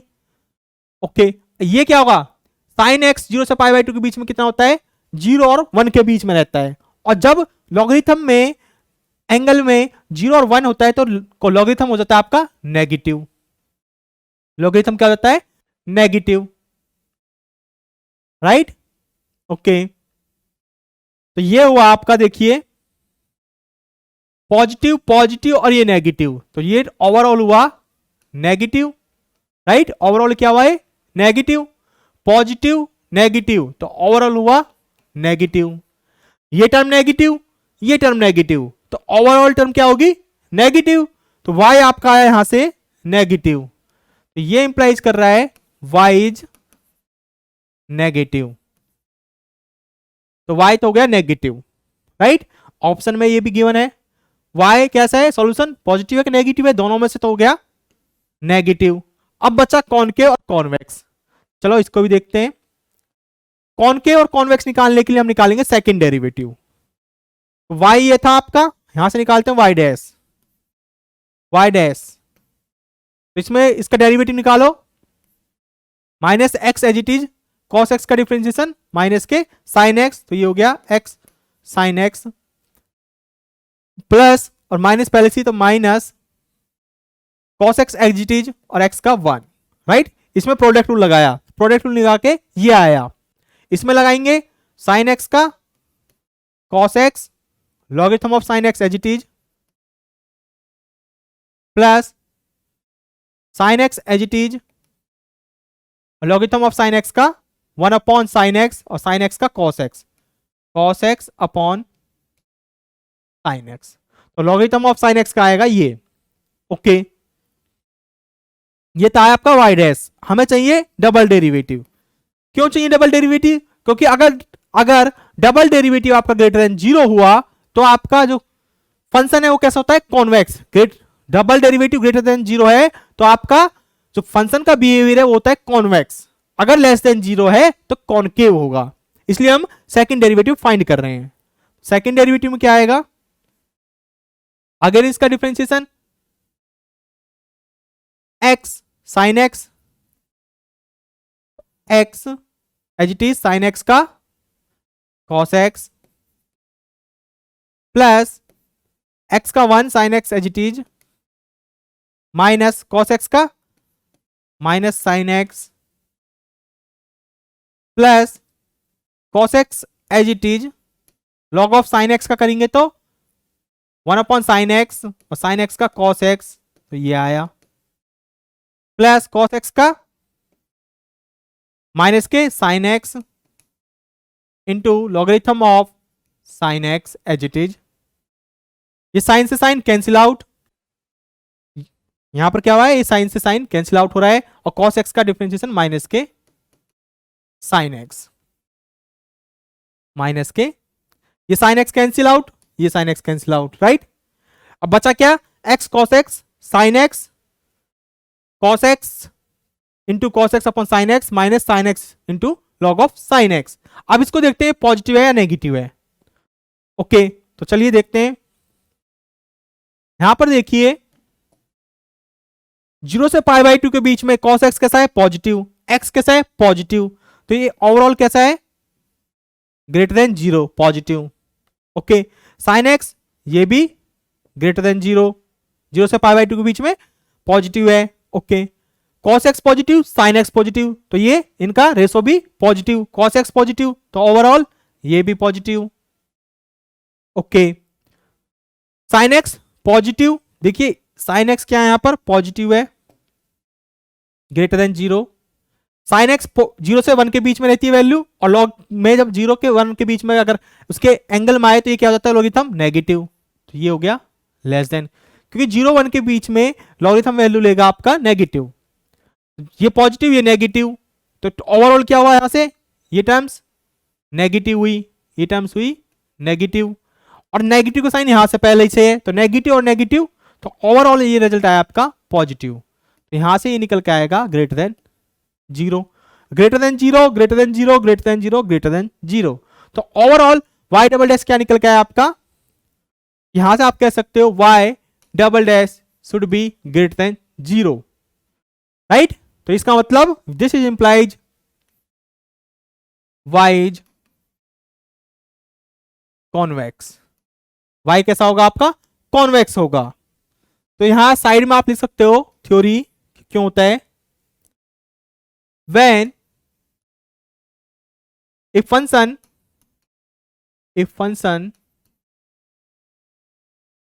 is said to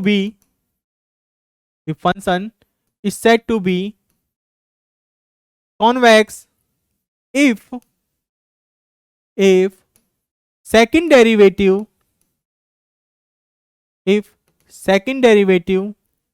of function is positive is said to be convex if second derivative of function is positive. अगर सेकंड डेरिवेटिव किसी फंक्शन का पॉजिटिव है तो फंक्शन कैसा कहलाएगा? कॉन्वेक्स। तो इसमें ऑप्शन कौन सा ट्रू हो गया? और कॉन्वेक्स। बी एंड डी इसके ट्रू हैं ऑप्शन। आई होप आपको समझ आया होगा किस तरीके से हम थ्योरी अप्लाई कर रहे हैं इधर, राइट, वेरिएशन ऑफ पैरामीटर का यूज करते हुए। ओके, नेक्स्ट क्वेश्चन देखते हैं। नेक्स्ट क्वेश्चन है आपका, let yx be the solution of the differential equation this. इस डिफरेंशियल इक्वेशन का सॉल्यूशन क्या है? आपका yx गिवन है। कह रहा है satisfying the initial condition y0 is equal to 4, initial condition को सेटिस्फाई कर रहा है। Then limit x tends to infinity y of x is equal to, limit x tends to infinity y of x क्या होगी? देखो इसको आप अलग मेथड से भी सॉल्व कर सकते हो और वेरिएशन ऑफ पैरामीटर से भी सॉल्व कर सकते हैं। तो चलिए इसको हम सॉल्व करते हैं वेरिएशन ऑफ पैरामीटर से। ये आपका जैम 2022 में आया हुआ है एनएटी टाइप में। क्या कहता है? Step number 1, right the differential equation in standard form. देखो first order linear differential equation है dy by d x plus 3x square into y x square. तो यहां पर p क्या है आपका? Here p is equal to 3x square और q यहां पर क्या है? x square. ये कैसी है? First order linear differential equation है। तो राइट हैंड साइड में यहां क्या होता है? q होता है। ओके, स्टेप फर्स्ट हो गया। स्टेप नंबर सेकंड कहता है कि qx को 0 पुट करो एंड फाइंड cf। आपको क्या करना है? फाइंड cf करना है, फाइंड cf। तो इस केस में डिफरेंशियल इक्वेशन क्या हो गया आपकी? dy by d x plus 3x square y is equal to 0, right, homogeneous बन गया। इसका आपको फाइंड करना है cf। तो कैसे करोगे? इसको आप करोगे सॉल्व सेपरेशन ऑफ वेरिएबल से। ये आगे क्या बनेगी जाके? देखो dy by d x is equal to minus 3x square y, यही हुआ। इसको इस साइड लेके जाओगे तो माइनस के 3x square y। Separation of variable method apply करते हैं इसमें। तो ये डिफरेंशियल इक्वेशन क्या बनेगी? Which is implies dy upon y minus 3x square dx। Integrating करोगे both side, integrating both side, क्या मिलेगा आपको? dy upon y। इसका इंटीग्रेशन क्या आएगा? Logarithm of y is equal to, इसका इंटीग्रेशन क्या आएगा? माइनस एक्स क्यूब और प्लस के एक arbitrary constant c plus c। Okay, ये आया आपका कॉम्प्लीमेंट्री फंक्शन। अभी देखो इसके साथ साथ हम इनिशियल कंडीशन भी अप्लाई कर देते हैं, क्योंकि इनिशियल कंडीशन से क्या निकलता है आपका पार्ट, जो आपका आर्बिट्रेरी कांस्टेंट होता है उसकी वैल्यू फाइंड कर लेते हैं हम। ओके, तो यहां से आएगा initial condition y0 is equal to 4। तो इनिशियल कंडीशन अप्लाई कर देते हैं यहीं पर, y0 इज इक्वल टू 4। तो इनिशियल कंडीशन अप्लाई करते हैं, y0 पे 4 दे रखा है, राइट। पी कुछ भी आए, चलो पहले पी फाइंड कर लेते हैं, फिर बाद में अप्लाई करते हैं। ये आपका आया, क्या आया आपका? ये आपका आ रहा है CF। इसको और सिंप्लीफाई करें तो हम, इसको मैं और सिंप्लीफाई कर देता हूं, which is implies y is equal to, logarithm उस साइड जाएगा तो ये क्या हो जाएगा? e raise to the power minus x cube plus c. Exponential को अलग अलग कर सकते हैं, तो ये होगा e raise to the power minus x cube into c, e raise to the power c होगा। E raise to the power c को मैं न्यू, क्योंकि एक आर्बिट्रेरी कांस्टेंट है तो मैं इसको सी मान लेता हूं, अलग नाम देता हूं इसको सी, राइट, सी मान लेता हूं क्योंकि आर्बिट्रेरी कांस्टेंट है। तो यहां से क्या है आपके पास निकल के y equal to this, right, okay. अब यहां पर देखो CF किस फॉर्म में होता था, CF आपका होता था ये y इक्वल टू मतलब CF है, तो CF निकल के आया इस केस में C इंटू ux, जो कि है आपका C ux, यहां पर क्या हो गया e raise to the power minus x cube. ये ध्यान रखना है, ये y का मतलब है यहां कॉम्प्लीमेंट्री फंक्शन, कंप्लीट सॉल्यूशन नहीं है ये, राइट। इसका मतलब है कॉम्प्लीमेंट्री फंक्शन, क्या है, कॉम्प्लीमेंट्री फंक्शन है, ओके। स्टेप नंबर 2 हो गया। अब आता है स्टेप नंबर 3। स्टेप नंबर 3 में क्या होता है, स्टेप नंबर 3 में हम निकालते हैं पीआई, स्टेप नंबर 3 में हम निकालते हैं पीआई, क्योंकि first order linear differential equation है, इस केस में पीआई का फॉर्मूला होता है u of x integration q of x upon u of x dx, right, यही मेथड था। मैं आपको दिखा देता हूं मेथड ऑफ, कहां गया, यस, ये रहा, देखिए पीआई क्या था, ux integration qx upon ux, तो ये पीआई का निकालने का फॉर्मूला था जब आपकी लीनियर डिफरेंशियल इक्वेशन कैसी हो, फर्स्ट ऑर्डर की, राइट, ओके। तो PI is equal to u of x क्या है यहां से e raise to the power minus x cube integration Q of x, इस केस में क्या था, क्यू ऑफ एक्स इस केस में था आपका x square, right, x square आया था, ये वैल्यू पुट कर देते हैं एक्स स्क्वायर, और यू ऑफ एक्स अपॉन में e raise to the power minus x cube, तो ऊपर जाएगा तो पावर हो जाएगी पॉजिटिव में dx, राइट। अब इसको सॉल्व करते हैं हम, देखो मैं यहां इसको सिंप्लीफाई करता हूं बाय सब्स्टिट्यूशन मेथड, तो पुट करता हूं मैं x cube equal to t, तो एक्स क्यूब टी है तो 3x square dx equal to dt, यानी कि x square dx equal to 1/3 dt, तो x स्क्वायर dx की जगह आएगा 1/3 dt और x क्यूब की जगह t, तो ये कन्वर्ट क्या हो, कन्वर्ट हो गया, तो पी आई आ गया आपका equal to e raise to the power minus x cube integration x square dx की जगह आएगा 1/3 dt, 1/3 मैं बाहर ले लेता हूं और यहां dt और ई रेज टू द पावर क्या था माइनस या प्लस, प्लस एक्स क्यूब, तो एक्स क्यूब की जगह t, तो यहां एक्स क्यूब की जगह t, राइट।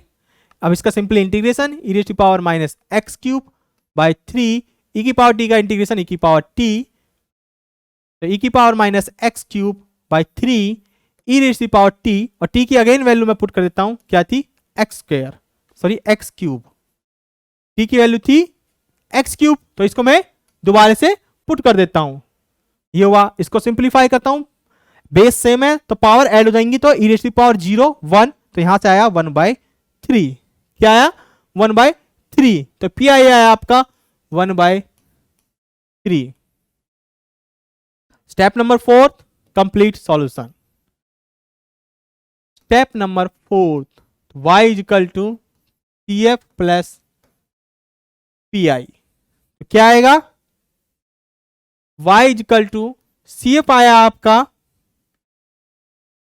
सी एफ आया c times e raise to the power minus x cube, c times e raise to the power minus x cube plus P आया आपका 1/3, पी आई क्या आया 1/3, ओके। अब इनिशियल कंडीशन यहां पर गिवन थी y of 0 is equal to 4, ये आपको इनिशियल कंडीशन गिवन थी क्वेश्चन में, y0 इजिकल टू 4, तो इसको हम अप्लाई करते हैं, y0 इजिकल टू 4, तो अप्लाई करने के बाद क्या आएगा, देखो एट द पॉइंट 0 पर y की वैल्यू 4 है, c ई की पावर 0 1 हो जाएगा प्लस 1/3 सी की वैल्यू आई 4, ये इधर गया -1/3, एलसीएम लिया 3, 11/3, तो सी आया 11/3।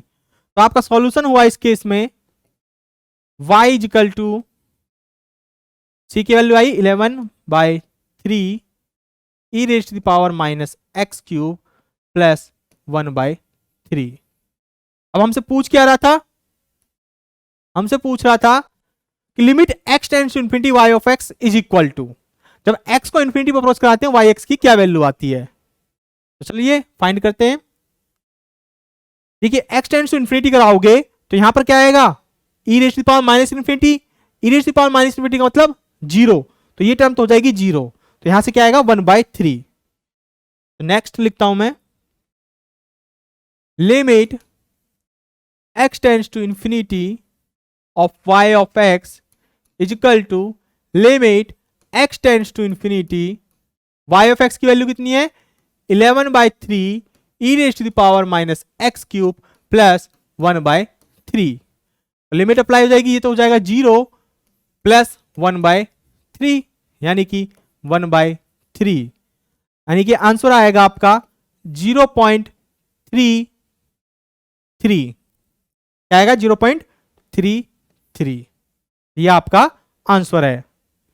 Limit x tends to infinity y of x, right. और जो आपको आंसर शीट में इसकी रेंज गिवन थी, जो रेंज गिवन थी इसकी वो थी, क्योंकि एनएनटी टाइप में है तो हमेशा रेंज देते हैं वो 0.32 से लेकर 0.34, और आपका आंसर इसी के बीच मारा है, यानी कि आपका आंसर कैसा है, करेक्ट। तो ये आपको टाइप करके लिखना था।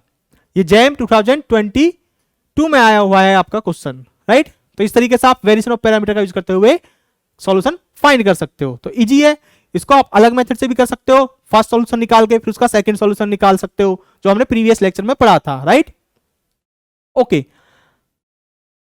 जौन सा भी आपको इजी मेथड लगे उससे आप फाइंड कर सकते हो। अब नेक्स्ट क्वेश्चन है आपका Ly is equal to this, right. ये Ly की वैल्यू दे रखी है, ये डिफरेंशियल इक्वेशन कह रहा है कि where P, Q are real constant, P और Q क्या है, कांस्टेंट है, कैसे, real. Let y1 and y2 be two solution of Ly is equal to 0। जैसे ही Ly की वैल्यू हम 0 पुट करते हैं तो ये डिफरेंशियल इक्वेशन बन जाती है आपकी, कैसी differential equation, homogeneous differential equation. तो इसके दो Li सॉल्यूशन है क्योंकि second order linear differential equation है। Okay, for all x greater than 0 then satisfying y1 at the point x0 equal to 1, y1 dash at the point x0 equal to 0, y2 x0 0, y2 dash at x0 1, यानी कि x0 पर इनके solutions की जो y1 y2 Li solution है इनकी क्या दे रखी है, एक पॉइंट पर वैल्यूज दे रखी हैं। ओके, कहता है कि for some x0 greater than 0, जहां पर x0 कैसा है आपका, ग्रेटर देन 0 है। देन पूछ रहा है कि सॉल्यूशन कैसा है कि y1x is not a constant multiple of y2, y1x is constant multiple of y2, 1 log x are solution of differential equation when p is equal to 1, q is equal to 0, x log x are solution of differential equation when p plus q is not equal to 0। तो इन चार option में से क्या true है, तो चलिए ये आपका आया था IIT JAM 2020 में। चलिए इसको सॉल्व करते हैं। सबसे पहले देखो कांस्टेंट मल्टीपल कह रहा है, ऑप्शन में क्या ऑप्शन दो, कांस्टेंट मल्टीपल है या नहीं है। इसका मतलब मैंने आपको बताया था लीनियरली डिपेंडेंट, रॉन्सकिन के केस में लीनियरली डिपेंडेंट कब होता है, या तो y1 एंड y2 कॉमन 0 रखे, कॉमन 0 रखेंगे तो इसका मतलब वो LD होंगे। ओके, अगर एक दूसरे के कांस्टेंट मल्टीपल हो जाएं, right, y1 is equal to हो जाए 2 टाइम्स y2 यानी कांस्टेंट मल्टीपल हो गया, तब भी वो क्या होते हैं y1 और y2 आपस में लीनियरली डिपेंडेंट, क्योंकि कांस्टेंट मल्टीपल जो होते हैं फंक्शन तो वो आपस में क्या कहलाते हैं, लीनियरली डिपेंडेंट। क्यों ना हम इसको रॉन्सकिन अप्लाई करें और देखें लीनियरली, यहां पर एक तरीके से क्या पूछ रहा है, LD पूछ रहा है कि LD है या नहीं है। ओके, तो चलिए इसको सॉल्व करते हैं। रॉन्सकिन या हम डेफिनेशन लगाते हैं, रॉन्सकिन एट द पॉइंट x0, दो सॉल्यूशन गिवन है, y1 at the point x0 y2 at the point x not, y1 का derivative eight the point x naught, y2 का derivative and the value at the point x not क्या होती हैं। तो y1 x not क्या given है question में, y1 x not 1 given है, okay. y2 x not 0 given है, ये तो 1 गिवन है, ये 0 गिवन है। अब डेरिवेटिव की बात करते हैं, y1 dash, right, derivative of y1 at the point x not 0 और y2 का derivative eight the point x not 1, तो 0 1। तो नेक्स्ट 0 1, डिटरमिनेंट फाइंड करो। डिटरमिनेंट क्या आएगा, 1 माइनस 0 इज इक्वल टू 1, यानी कि रॉन्स्किन की value at the point x not पर आ रही है 1, इस पॉइंट पर x नॉट पॉइंट पर, और x नॉट क्या है, 0 से आपका बड़ा है। x नॉट जो पॉइंट है वो क्या है, 0 से बड़ा है। और इसकी डोमेन क्या गिवन है, डोमेन भी ये है कि 0 से बड़ा है, डोमेन भी 0 से बड़ी दे रखी है और पॉइंट भी 0 से बड़ा दे रखा है, यानी कि जो पॉइंट है वो आपके डोमेन के अंदर है। मैंने आपको बताया था कि जो लीनियरली इंडिपेंडेंट डिपेंडेंट है वो डोमेन बेसिस प्रॉपर्टी है। अब आप किसी भी डोमेन में से एक पॉइंट उठाया, वो आ रहा है आपका नॉन जीरो, नॉन जीरो आ रहा है, राइट। इसका मतलब इस पॉइंट पर नॉन जीरो है, एक पॉइंट पर नॉन जीरो है। हमने एक प्रॉपर्टी भी पढ़ी थी कि कौन सी प्रॉपर्टी आपको याद हो, रॉन्स्किन ऑफ एक्स आया था आपका alpha times e raise to the power minus f of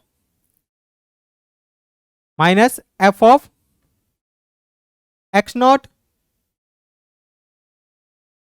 और e raise to the power f of x, right, ये आया था। तो ये एक्सपोनेंशियल फंक्शन पॉजिटिव, ये पॉजिटिव, तो डिपेंड किस पर कर रहा है, ये क्या आई थी आपकी ए की वैल्यू आई थी जो आर्बिट्रेरी कांस्टेंट था, राइट, और इस पर डिपेंड कर रहा था एक पॉइंट पर, क्योंकि जब एक्स नॉट पॉइंट रखा था तब आ रही थी। तो यहां पर भी एक तरीके से वही हो रहा है एक्स नॉट पर। तो ये आपका कह रहा है एक पॉइंट पर नॉन जीरो आ रहा है, तो थ्रू आउट डोमेन में क्या हो जाएगा, क्योंकि पॉइंट भी कहां है, डोमेन से है, तो ये थ्रू आउट डोमेन में क्या हो जाएगा, नॉन जीरो, नॉन जीरो होगा। इसका मतलब नॉन जीरो होगा, तो इसका मतलब जब रॉन्स्किन नॉन जीरो होता है तो इसका मतलब आपके सॉल्यूशन y1 और y2 है वो कैसे हैं, LI हैं। This is implies Wronskian of x is non-zero for all x greater than 0, right?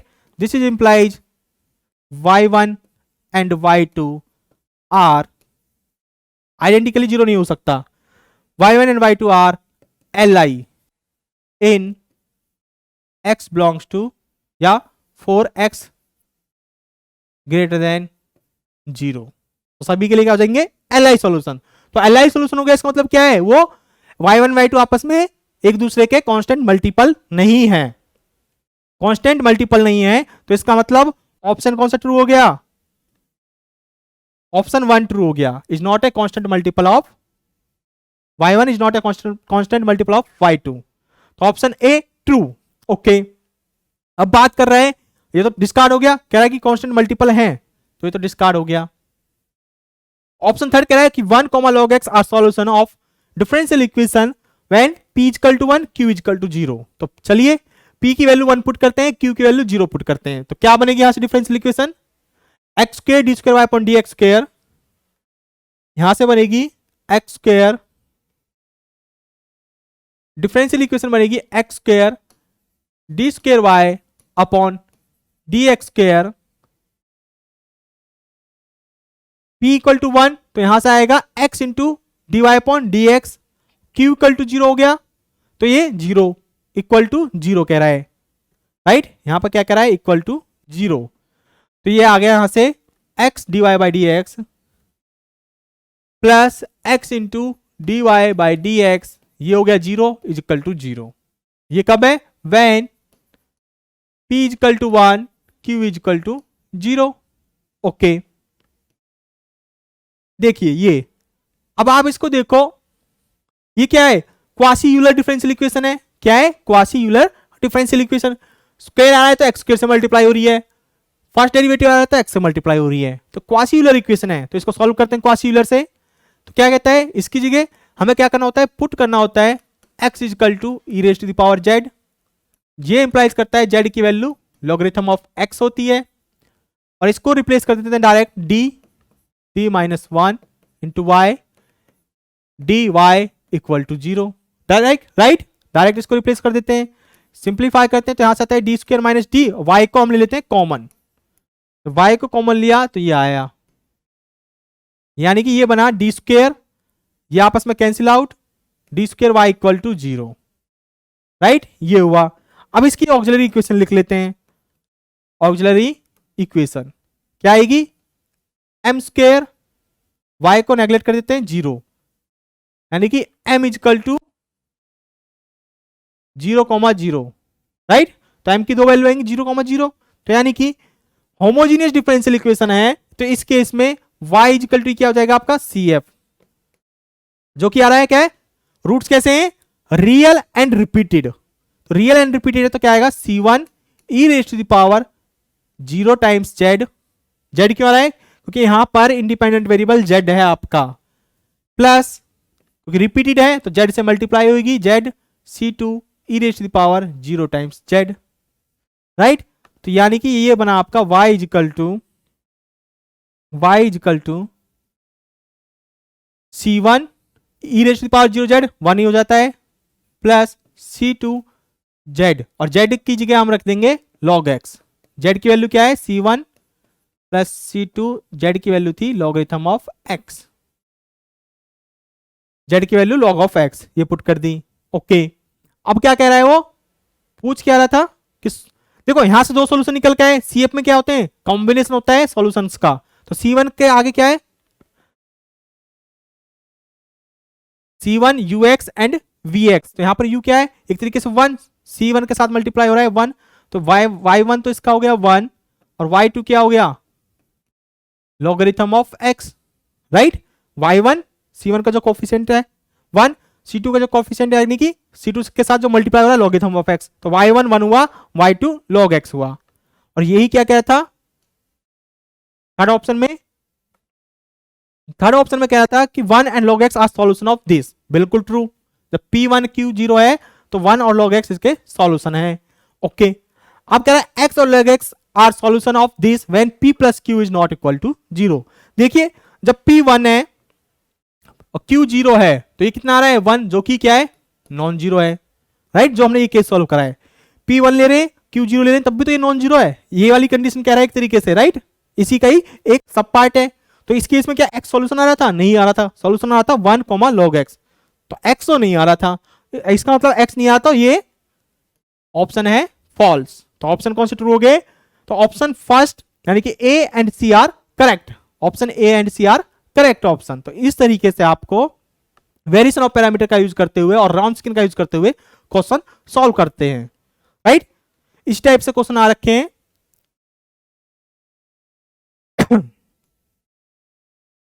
अब नेक्स्ट क्वेश्चन कह रहा है कि yx equal to ux into sine x plus vx into cos x be a solution of the differential equation this. इस differential equation क्या है, ये एक सॉल्यूशन है।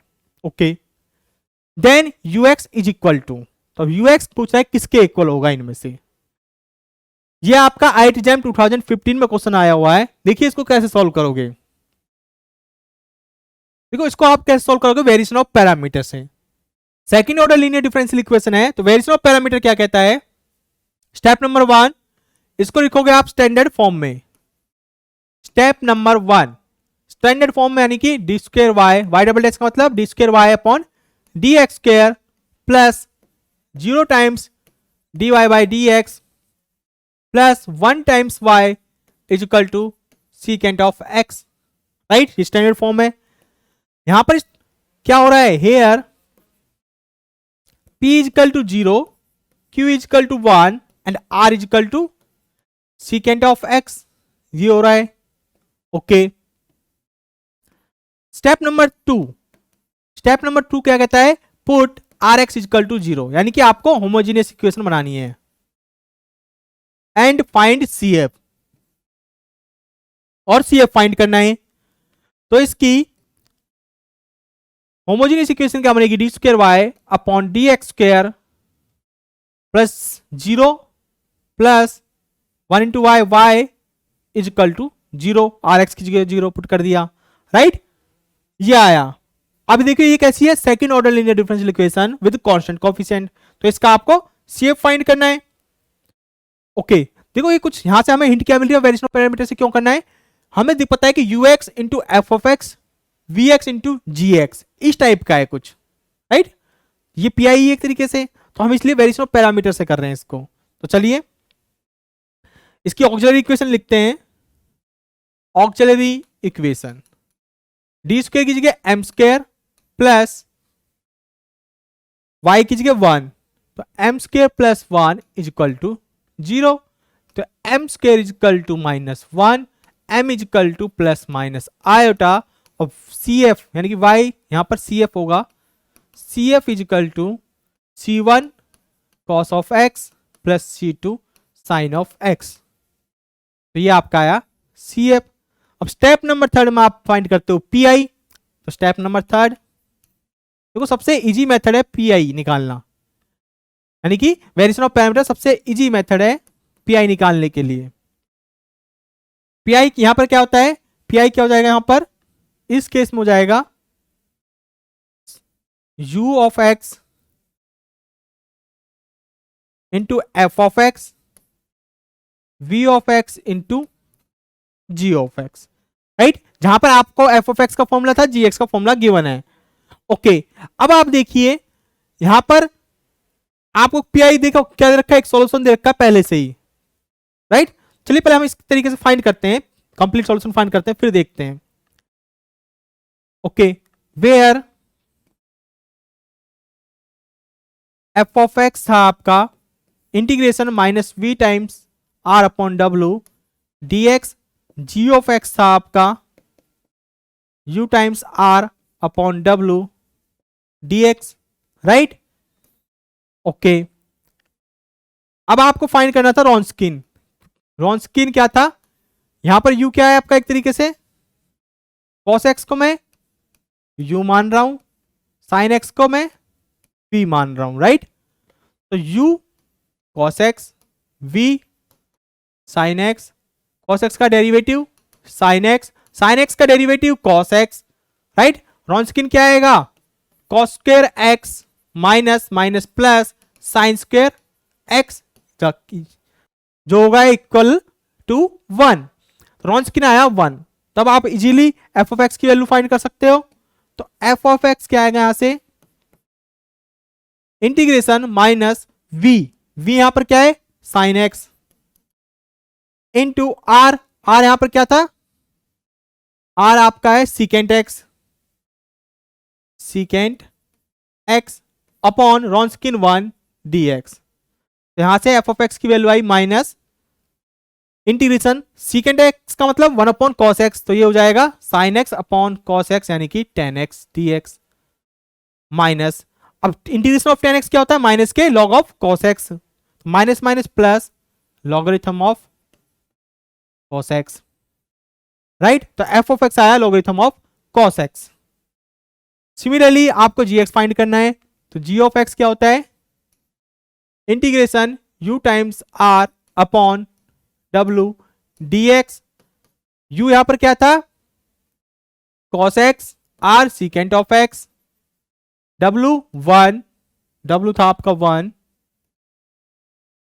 w is equal to 1 dx, secant x का मतलब 1 अपॉन cos x से cancel out, तो यहां बचेगा 1 dx, इसका इंटीग्रेशन x, तो g ऑफ x आया आपका x।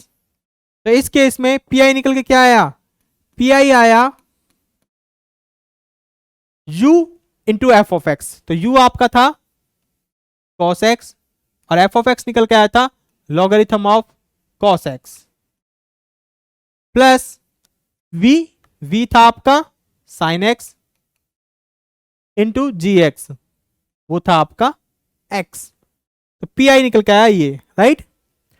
ux cos x था पुट करी, एफ एक्स की value logarithm of cos x, तो वो पुट करी यहां पर, तो ये होगा cos x into logarithm of cos x, तो वही cos x into logarithm of cos x। v की वैल्यू थी आपके पास sin x, v की वैल्यू पुट करी sin x और gx की वैल्यू निकल के आई x।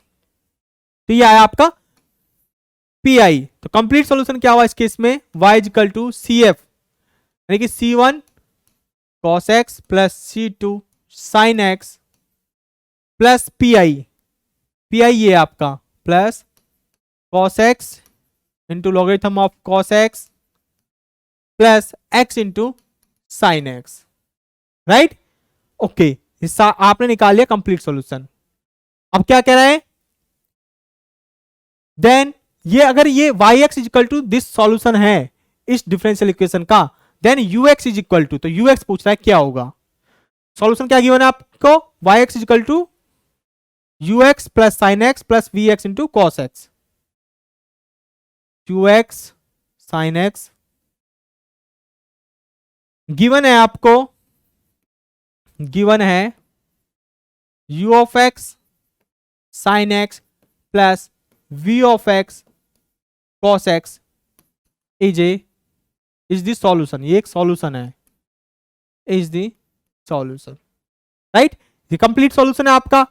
अगर आप इसमें देख कंपेयर करो इसको और इससे, अब u और v भूल जाओ, ये u कौन सा है v कौन सा है, ये वाले u और v नहीं है जो हमने CF में निकाले थे। ये एक फॉर्म दे रखी है कि जो आपका सॉल्यूशन आया वो इस फॉर्म में है। अगर इस फॉर्म में है, देखो इस y को मैं इस फॉर्म में लिखूं, sin x यहां से और sin x यहां से, कोफिशिएंट क्या हुआ sin x का, यहां से आया c2 और यहां से आया x, c2 plus x sin x का कोफिशिएंट, राइट।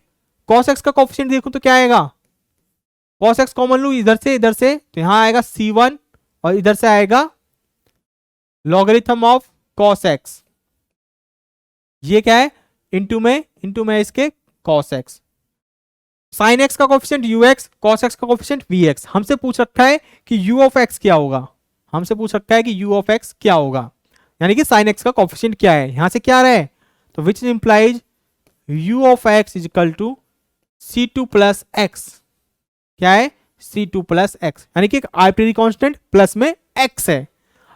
ओके, ऑप्शन में देखिए क्या गिवन है, लॉगरिथम cos x नहीं है, माइनस x नहीं आ रहा हमारे पास, x प्लस c2, यानी c2 को हम c भी तो मान सकते हैं क्योंकि वो एक आर्बिट्रेरी कांस्टेंट है, वो हमने सिर्फ c2 नाम दे रखा है, तो c2 की जगह मैं उसको नाम दे देता हूं c, तो x प्लस c क्या हो गया सॉल्यूशन, यानी कि ux इज इक्वल टू हो गया x प्लस c। तो ऑप्शन कौन सा ट्रू हुआ, option c is true, right. तो इस तरीके से आपको रॉन्स्किन एंड वेरिएशन ऑफ पैरामीटर का यूज करना है क्वेश्चन सॉल्व करने के लिए, राइट। तो आई होप आपको समझ आया होगा कि किस तरीके से हम वेरिएशन ऑफ पैरामीटर का यूज करते हैं और रॉन्स्किन किस तरीके से फाइंड करते हैं। तो आज के लिए इतना ही, फिजिक्स वाले के साथ पढ़ते रहिए और आगे बढ़ते रहिए। Thank you.